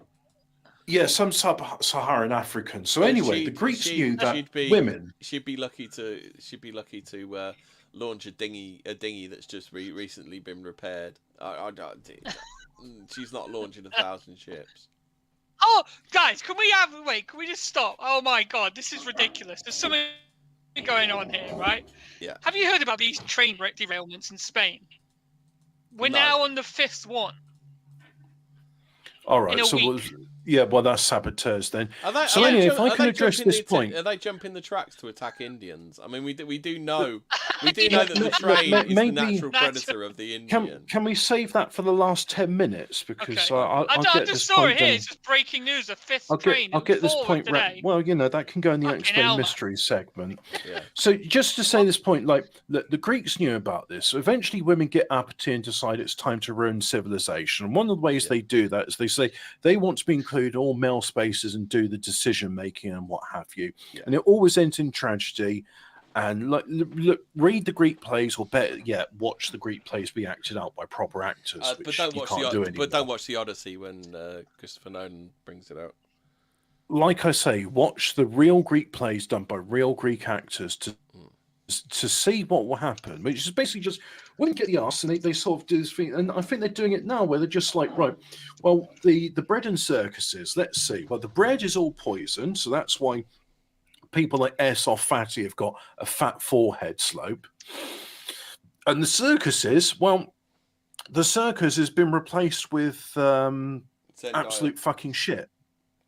Yeah, there's stuff which men no longer want to watch, so the bread's gone, the circuses are gone. You now lose civilization. It's just a matter of time. And yeah, sure, you'll get like my generation, which will just sort of sequester themselves away and just try and have as quiet life as possible. But the younger generations, that oh my God, they are ready for war, but not in the way which the government want. We've seen what they've done with Amelia, haven't we? Now. Can I explain this, Amelia? Go on, then. So, there's this state-sponsored computer game which has been taken down now, unfortunately. But the UK government, it's still working. Who keeps saying it's been taken down? Is it? I thought it had been disabled. I thought the website was down. It's still going. They haven't realised they've been. Right. I don't think they've realised they've been memed yet. So the East Ridings of Yorkshire, or the South Ridings of Yorkshire, which is one of the county councils in the United Kingdom. Also, they have been those police forces have both been featured on 14 times to their sheer incompetence.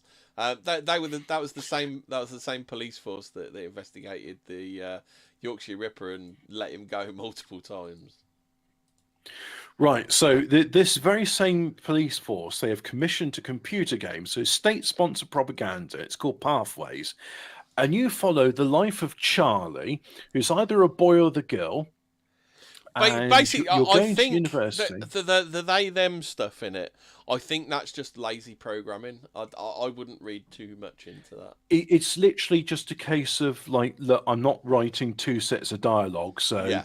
we'll just refer to Charlie male or Charlie female as they. And they, yeah, exactly. I Yeah, and think yeah, that's so why that- they're doing the yeah. they. I don't think there's any great. But it's also, because it's progressive, isn't it? It's like, oh, look, we'll use non-gendered terminology. But Pathways is state-sponsored propaganda. It's this computer game. You can make these choices like, oh, Charlie gets given a video by his friends in school, and they're saying download Let's it. talk about the technology. Charlie's got a download. Like, why doesn't he watch it on Rumble? Yes. It's like, it's the sheer, like, not getting it of the people who make this shit. They don't understand. It's like, look, it's literally like, why can't they just say, look, he was on Twitter or Facebook or something, and he clicked, liked, and shared on the post. And the media was telling them to join the protest. And you get all these choices what you can do, right? So when I played it, I was just like, oh, I'm just going to put my testicles on the shelf when I play this. I'm going to be a good guy. So I played it as a good guy. And even as a good guy, so this is what happened as a good guy. All my friends abandoned me because they said I was a cuck. And I was then referred to Prevent for extremism and terrorism training, because they were concerned about the difficult decisions. That's it. So so even if you do everything you can to say, I'm a good guy, and I'm going to tell the teacher about the problematic racism I have heard, you still get referred to Prevent because they see you as a threat. Or you can do the bad choice where you go with Amelia to the protest, you get arrested, and then you marry her, and now you've got your beautiful goth girlfriend who's like, can I quote some Amelia stuff? She's like Ramona Flower. Sod off, packy scum! Stop noncing our children. Yeah. She's like Ramona. Amelia. She's like Ramona Flowers, really, isn't she? You have to fight Prevent instead of the 5 ex-boyfriends. Well, my favourite thing is that there's this picture of Amelia, and she's got the Union flag behind her, and she's waving it. And the caption reads, "But that's bollocks," said Amelia confidently. So Keir Starmer's come back on Twitter, and he was saying I saw that today. Yeah, he was saying some bollocks about whatever. So I just reposted underneath it. "But that's bollocks," said Amelia confidently. Now, the thing is, right, I'm not saying that Keir Starmer is going to look at this, but somebody in his cabinet is going to be looking at his tweets going like, "My lord, Sir Keir." Do they even know how to use tweets? Like, I'm pressing X to doubt that these people even read anything on Twitter. Some millennial or Zoomer intern is there for Sir Keir Starmer and like tweeting on his behalf. It's like, take a tweet from here and write about how wonderful I've been recently and done this and that. Yes, my lord. My lord, there has been replies to your tweet. Good ones, I take it. Not quite. That's Amelia from the computer game which we sponsored. You know, the one to make people go, we should do what the government said, but sausages. Yes, well, they're using Amelia, but she's not agreeing with what we've said. What do you mean? Well, this one says, "I don't like the Packies. They should stop noncing our children." That is racism. Refer them to Prevent right now. My lord, the caption says, Hitler 420 Groiper. And it says they're posting from the United States. Send them to Prevent. My lord, the United States is not part of our jurisdiction. Have them extradited. So it's it's a lot of fun. I gotta say that. And this is the thing, right? Because we haven't got any decent Brennan circuses.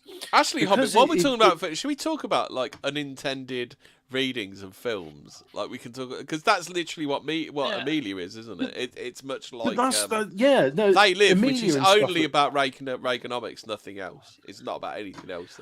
They Live.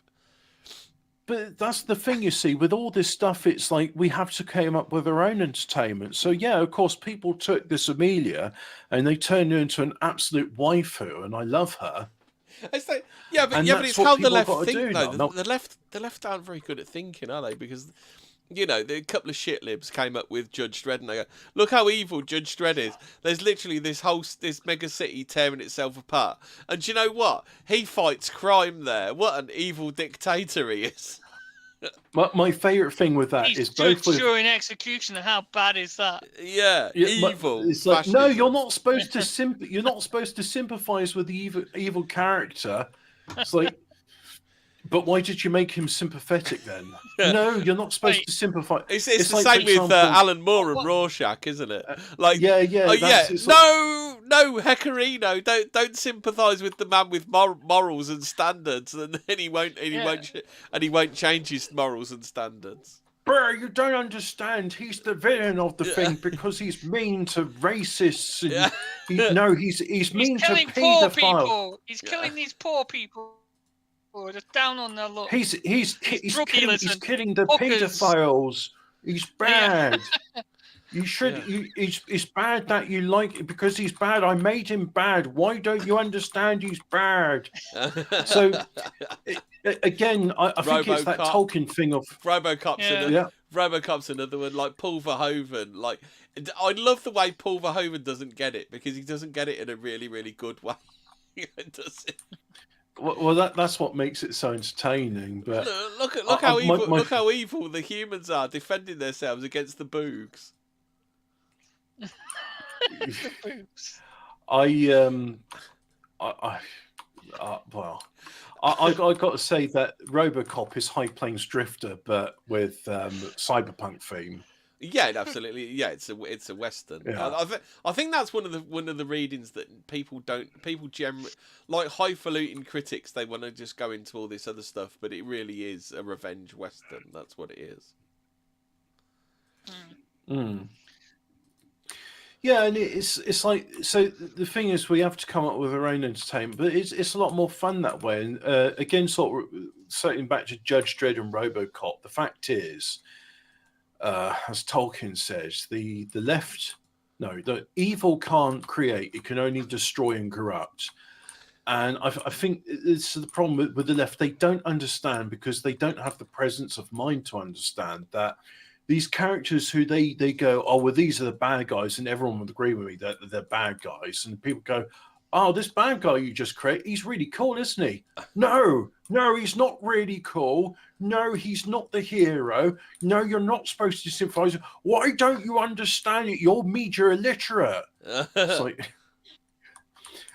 I like how Paul Verhoeven, it's like, oh, well, you see, I'm Dutch and I don't like the Germans because they are fascists. So what I'll do in Starship Troopers is I'll make all of these people evil fascists, and they're fighting the bugs, and that's just an excuse to kill the Dutch people because we're bugs, you see. And it's like, yeah, but you literally started the war. You threw an asteroid onto Buenos Aires. Yeah. You killed them all in an unprovoked attack. The humans would have just left you alone if you hadn't blown up Buenos Aires. Yeah. But as Johnny Rico from Buenos Aires, because that's a good Buenos Aires name. Yeah. I'm from Buenos Aires, and I say kill them all. And it's like you've literally created a fight, an existential fight where you can't reason with them. You can't just say, well, Dutchy, let's have an understanding of like your Protestant work ethic and try to sort of negotiate some land agreement. No, they're literally unfeeling, uncaring bugs. They are not a sympathetic character. So, of course, everybody's going to side with the humans because they're the good guys. How do I know the good guys? Because they're me. Well, and I'm good.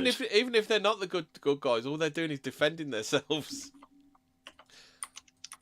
Well, it's like people trying to say with, we're almost in unexplained histories territory. And I know Fraser's champing at the bit to talk about derailments. No. Well, yeah, it was just a passing thing. We're in the last 10 minutes, and you've got the train derailments things to do. But we're 10 minutes in, and I haven't even got onto fucking Warhammer 40k. So, in summary, right?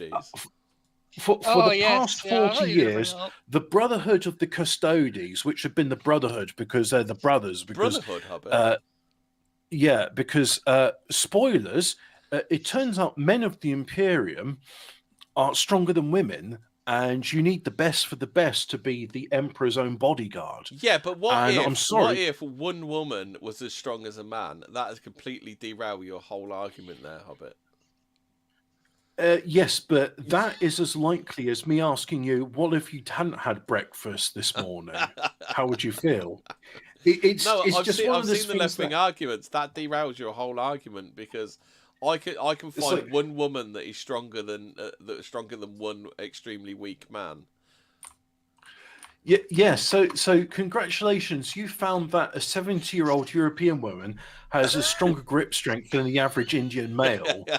Therefore, we're going to make all these femstodes now. Yes, and we have to drop standards for the femstodes to join. And the thing is, it's because the argument's like, oh, well, the incel chud bigots. What, you mean the paying customer base of your product, which are insulting now? Incel chud bigots. Yeah. So the paying customer base, which are now going to look at other games because it's like, well, if you're going to insult me, why should I continue to patronize your work? Rather than sort of saying like, oh, well, we'll add collections to the Sisters of Battle, the Sisters of Silence, female Inquisitors, female Imperial Guardsmen. Rather than doing any of that stuff, they're just like guards, people persons of military. Yeah.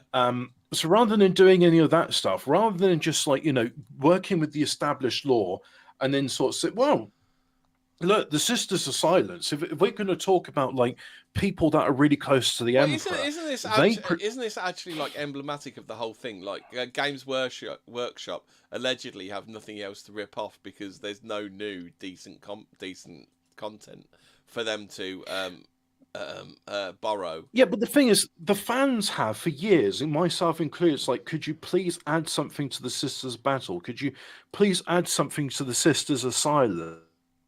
Could you do a bit more about female Inquisitors? That sounds pretty interesting, because I tell you what, like women do make good Inquisitors because they're so fucking nagging. You just have like a woman there, like. I mean, and offence archaeology, like they're never gonna. They'd be great interrogators, wouldn't they? Because they don't let fuck all go, do they? Well, that's it. You just the demon will eventually so someone's like a demon host, and they're being occupied by a demon. The woman's just saying like, and just nagging them over and over again. And eventually, the demon goes, "Oh, sod this! I'm going back to the warp. You can have him." And it just, does an exorcism on the body because the woman is that annoying. So there are places for women in them, and I've got to say, right, this back when I was a little kid, which is back when, Games Workshop appealed to me, my favourite faction, bar none, was the Sisters of Battle, because I was like, wait, you're telling me I could have an entire squad using flamethrowers? Well, yes, but that's besides the point. The point I'm thinking to a young Hobbit, that was entirely the point. Well, I liked the big boobs. That was nice. And, I certainly enjoyed painting them in painstaking detail. But the main thing it's like, so if I can try and explain some of the mechanics of the game, right? If you've got your Space Marines and stuff. Now, the Space Marines, a tactical squad, you've got 10 men in it. One's a sergeant, and he's got a pistol and a chainsword. And then you'll have 9 other men with bolters, which is kind of like your standard machine gun, but it's not machine. It's not getting the point of it. Point being, the bolter is a rapid fire weapon. So if your squad has been stationary that turn, they can fire twice. If they've moved, they can fire once. Now, a flamethrower is an assault 1 weapon, but it's a special. They've changed the rules since then, but back in the day, it used to be a template. You would have this cone, and you'd place the cone from the muzzle of the flamethrower to wherever the bad guys were, and anything under that will automatically hit because it's a flamethrower. And it's like with the Sisters of Battle Squad, I could have like, so the Sister Superior, like the sergeant equivalent, she would have a pistol and a sword. but the other 9 of them you could equip with flamethrowers, or flamers as they call them. It's like, so you can tell me I can have 9 cones of fire and I can just like wipe out squads of everything. Oh, this is brilliant. I'm playing Sisters of Battle. This is great. It's like, oh yeah, but flamethrowers aren't good against armor. It's like, well, that's great. I'll use multi-melters. And the thing about Sisters of Battle is like, because they're nuns with guns, they're very much about like redeem them with sword and fire. And it was literally just a case of I can set fire to everything. And that was the bit that appealed to me. Yes, the big tits were nice, but the fire was also really good.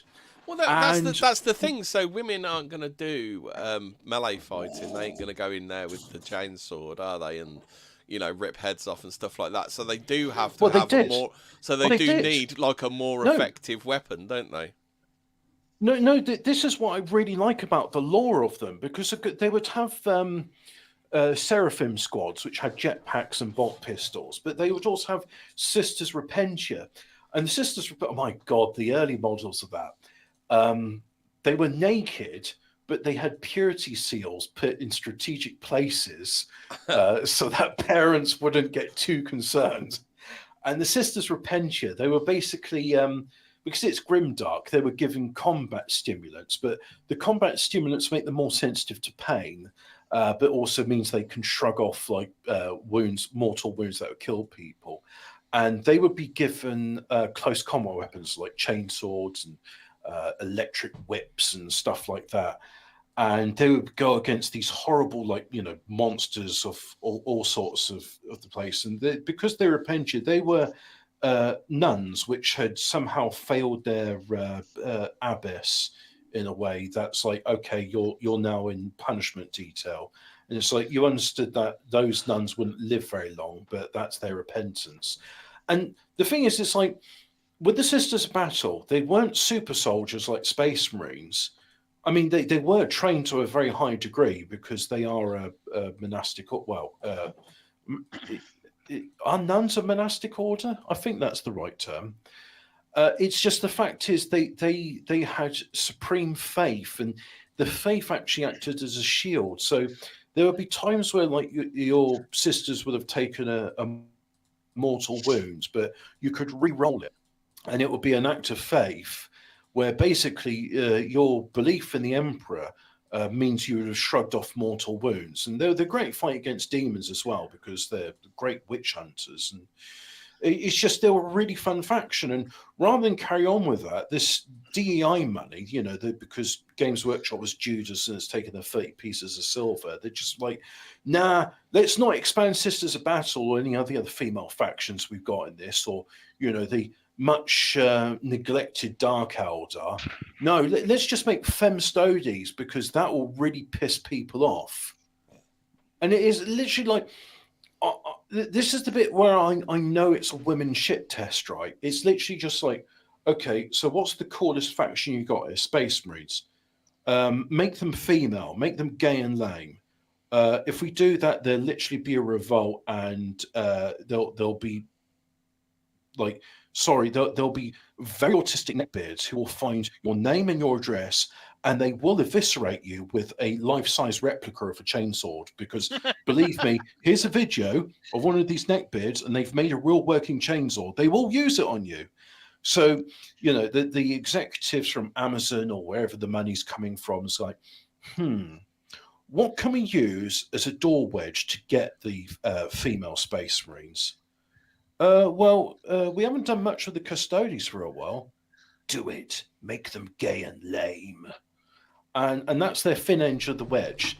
And they've done. Well, that's the other piece of this thing, is like, they're not creating female characters; they're feminizing male characters, aren't they? And like it's not good for women, and it's not good for men either, is it? I mean, look at Ripley from Alien. Like, she's the classic version of that. Like in Alien, she was living on her wits, wasn't she? She couldn't fight that alien. There was no possible way she could fight. I mean, strong female characters exist. I mean. Yeah, we know strong female characters exist because, you only have to look in history at all the female saints, and one of the most famous is not Saint Mary, I'd say. It's actually Saint Joan of Arc. I mean, there was a female warrior who led others into battle. Well, she may have been schizophrenic, but Well, the you-know-who's make up stories like that. Yeah. Let's face it, that is anti-Catholic and Themins, as some people call them. The sniffers, the well poisoners, are the ones who say egregious things about Saint Joan of Arc. But we have strong female characters in the past before, and this is the thing. Like in 40K, we have strong female characters. It's not as if they don't know how to write good, convincing females in that setting. They can do it. I should imagine the people that did write that have been long since driven out, haven't they? But that's it. It's not about writing strong female characters anymore. It's the humiliation ritual, and part of the humiliation ritual is changing Games Workshop's logo from its existing one that they've used since the start of the thing in like 1981, and now they've given it the sort of more generic thing where I can basically tell if a company's accepted DEI money because they've made their logo generic. Do you know what I mean by generic? Yeah, like they made it all shit. It could be toothpaste, or it could be anything. Yeah, and it's basically what they've done is they've taken away all the stuff from the logo that made it, like the Mr. Pringles, for example, and they basically said, well, if you can't design this in Microsoft Word in 5 minutes by using the default Calibri font, then it's not being done. Or it's either in Calibri or Arial because we can't have any serif fonts on it now. And Games Workshop has been done this too. So I reckon it's the Amazon money. I reckon they're still in talks to do that Warhammer 40K show, and there's that big sort of back and forth with them. And I think Henry Cavill's left the project now because he's one of those turbo autist neckbeards I was on about, who's got a real life working chainsword.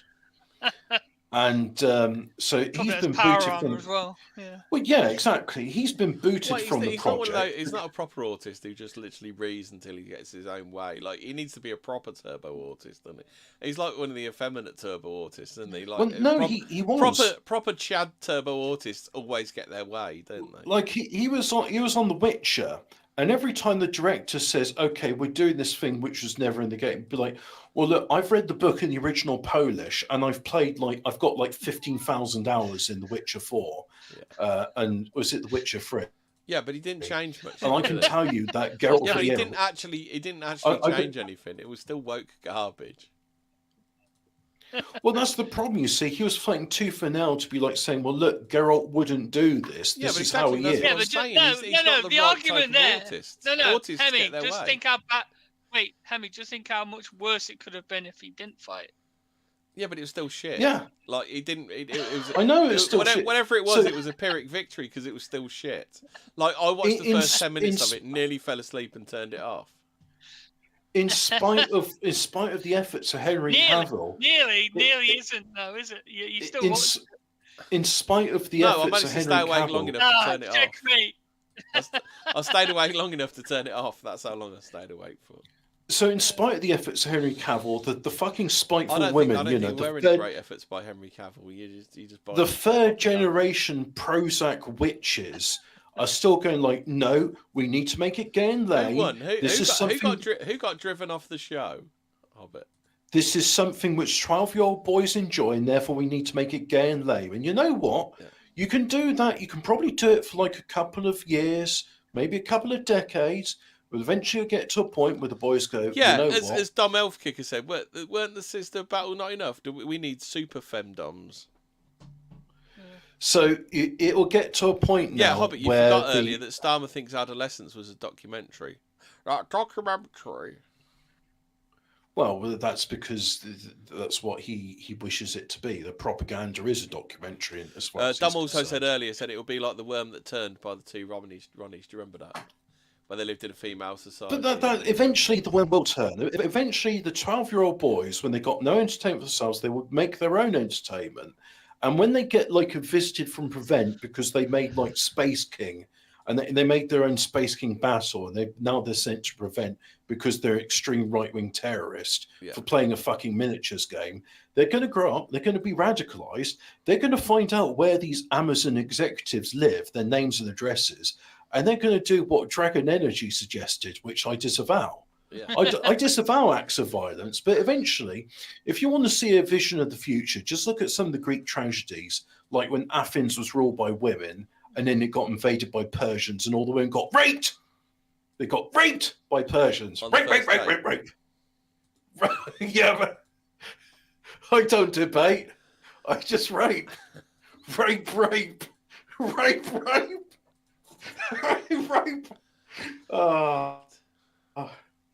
Yeah, so you know what? It's going to be a really interesting future, and I'm going to be an old, feeble man by the time all the violence happens. And you know what? Yeah. You get what you fucking deserve. Oh, speaking of which, do you remember when Joker did that bit and they got really upset with it? So they made Joker 2 a musical where he gets fucked in the ass. Yeah. That was really funny. To be fair, I'm sure he weren't all that Chad to start. That's not the point. It's taxi. I don't know why people cling on to. There's a lot of stuff that people cling on to that isn't what they claim it is. It's Taxi Driver, but it's more pathetic. And the fact is, the memes write themselves. To be fair, even Taxi Driver was pretty pathetic. The film is what it is, right? You and I have both watched American Psycho, and we know it's a steaming pile of shit. Yeah. But the memes write themselves. The memes have transcended the shit which was the originator for it. And the Joker film is shit. He's a pathetic taxi driver, but it turns into something else. It transcends what it was. And that's why with Joker 2, it'd be like, no, we need to make it really gay and lame. We need to get him fucked in the arse. To be fair, I prefer material like She-Hulk or prevent games that are meant to stop you from being right wing. I like the stuff. I like the stuff where they try to do something but they overshoot, and instead of accidentally making something based, they just make something completely based. You know, like that film that was just about Reaganomics, nothing else. Do you remember that film a bit? I do remember that film. Yeah, that was a good film. I especially like that was only about Reaganomics. It wasn't about anything else. Well, you know, if you can see what you want to see in it, but that's not what. No, you can see what you want to see in it, but it's only about Reaganomics. It's about nothing else. So I think we've established now it's not just because at first I was being charitable. You see, I was saying, oh well, look. All the Hollywood executives, you know, they fired all of their writers in 2014. You know, the problem is they all stopped doing drugs. I mean, the heyday of action film was when Joel Silver was doing fucking massive Scarface style. Yeah, you know, and it's kind of understood.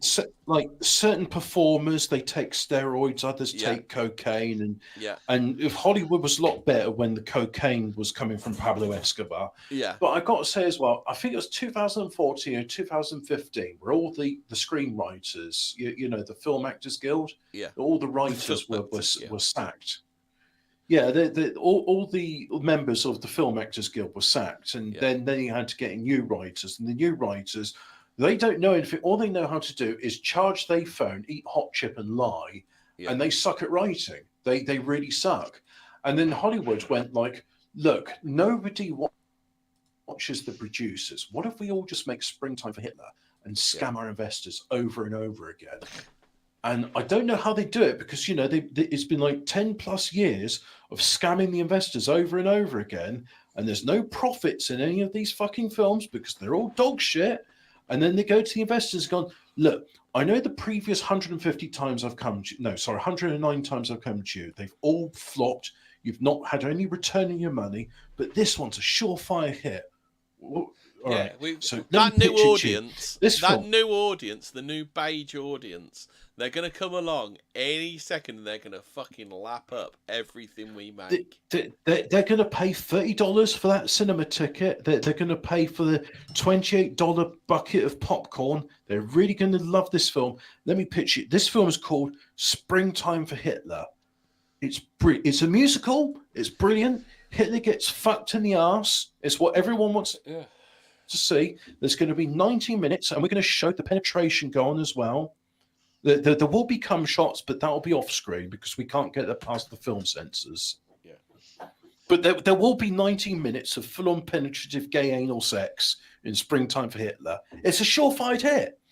I just imagine they're going to a Chinese investor and say that, and the Chinese investor, he's having it translated, and he's like, the frown's getting progressively worse and worse. And he's just thinking, when he's basically thinking, he's saying to the translator, if this film flops, I'm going to send more fentanyl into the United States.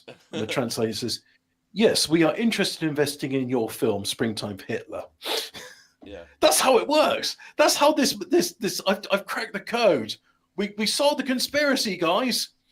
So what happens is, every time America makes a film that flops, China sends in another 10 tons of fentanyl into the United Hobbit, States. it could be an elaborate science experiment where they're seeing if an infinite amount of monkeys and an infinite amount of typewriters can actually put out a decent film. Now, Jordan Peele is I think we've done enough for this episode, haven't we? Hobbit. I'm going to mention one of Jordan Peele's films, Nope. I've seen it. It's the seminal, and I really mean seminal classic, Gay Neighbours from Outer Space.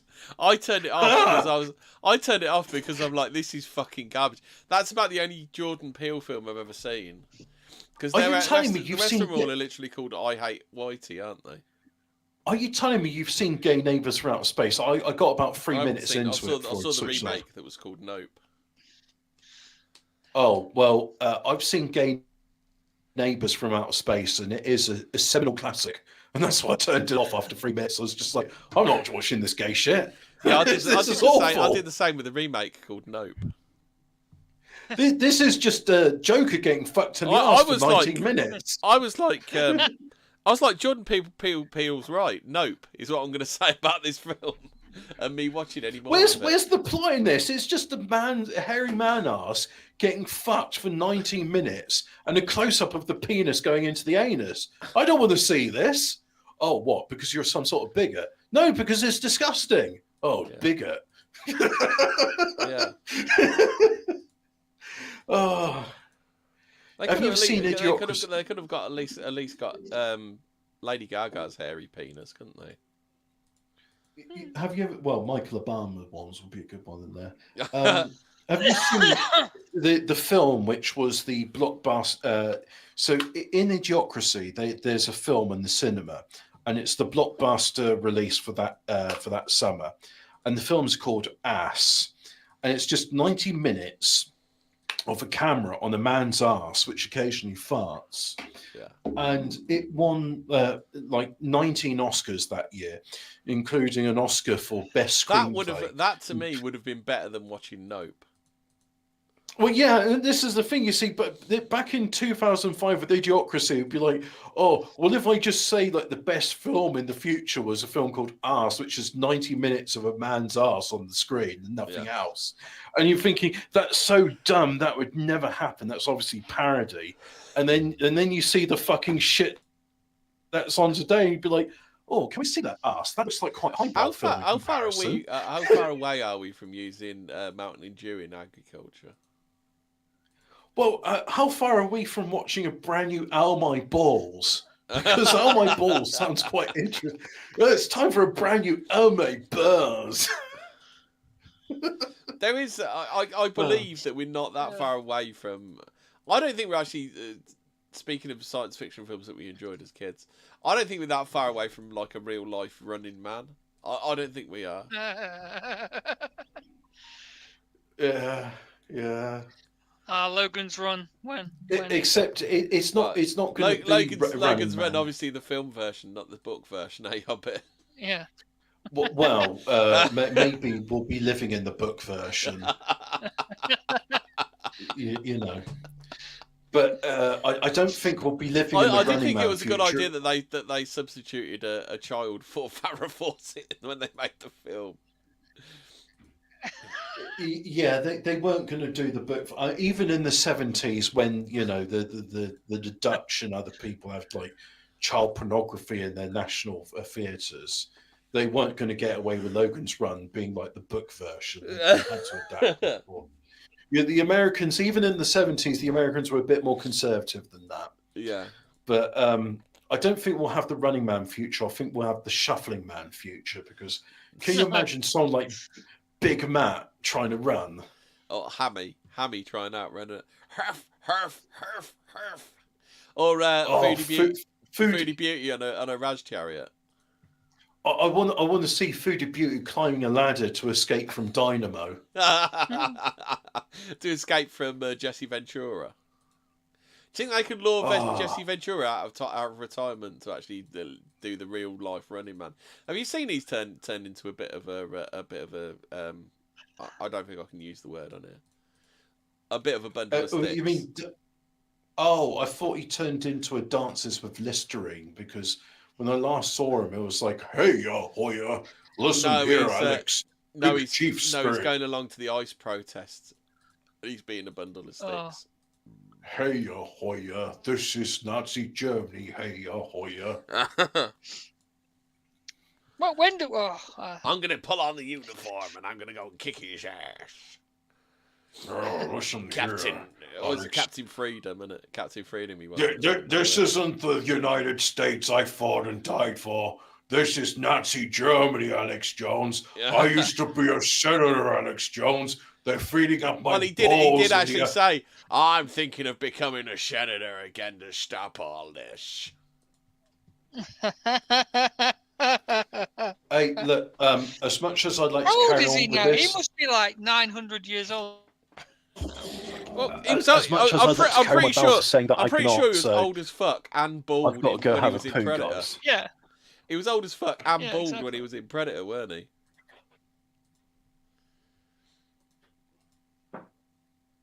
Where's Hobbit gone? Where's Hobbit gone?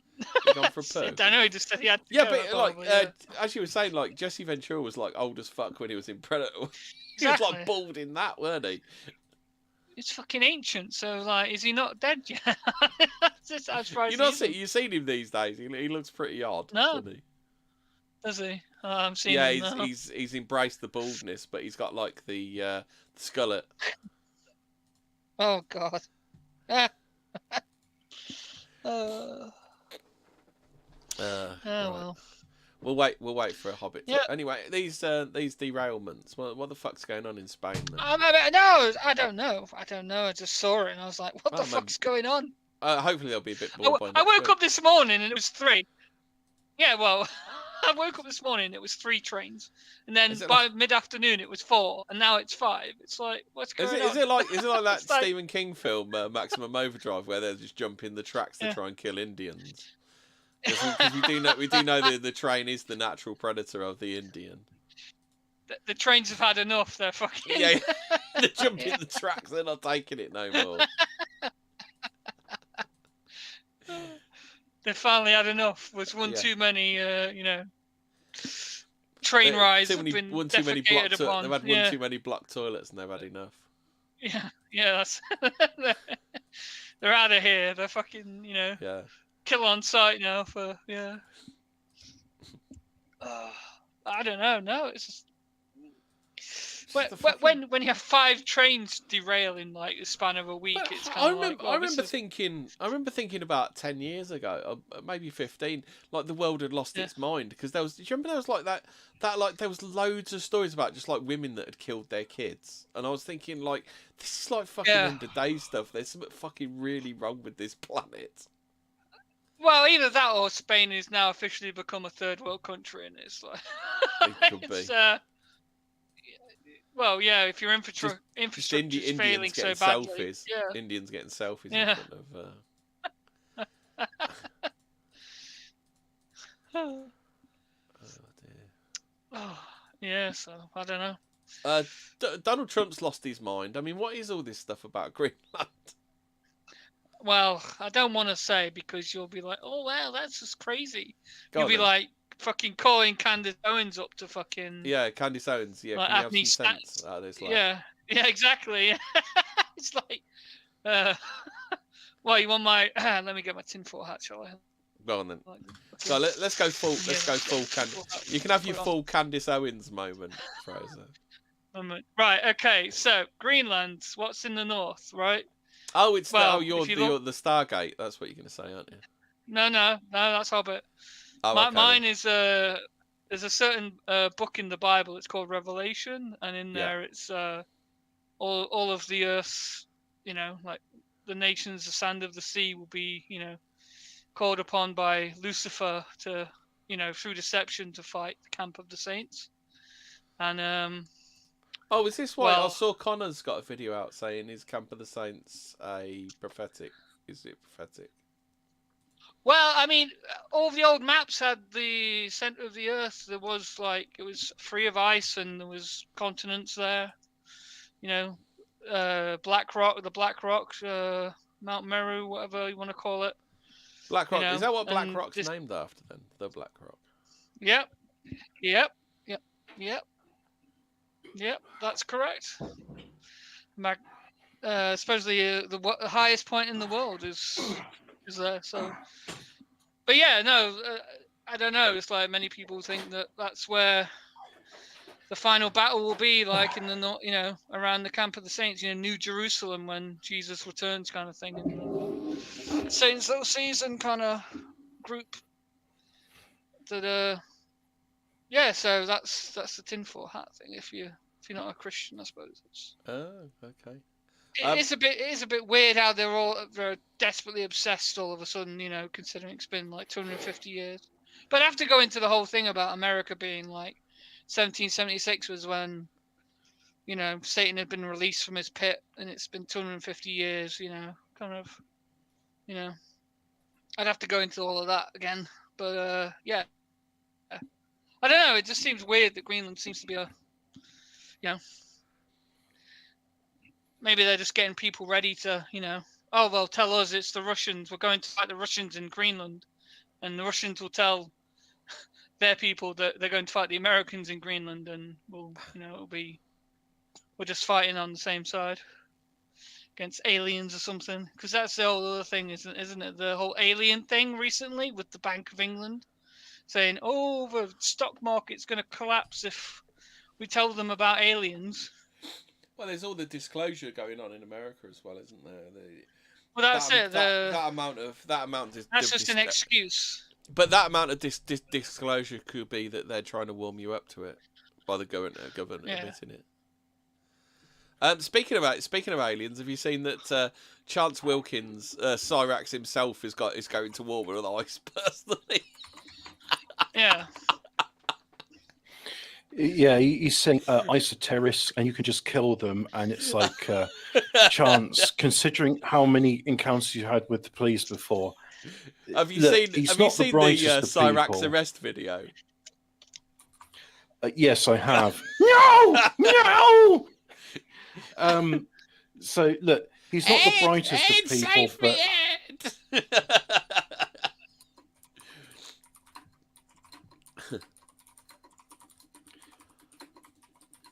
Right, yeah. So, are we done? Is there any more for any more? Yep. Oh, I'm pretty much done. Yeah. Yeah. So that's good night from all of us. Remember, stay spooky. There really are people like Cyrax out there. I can't say there aren't people like for Cyrax out there, because there are. You could go right there, right now, to his channel, but I suggest you don't. So anyway, good night, everyone. Good night, everybody.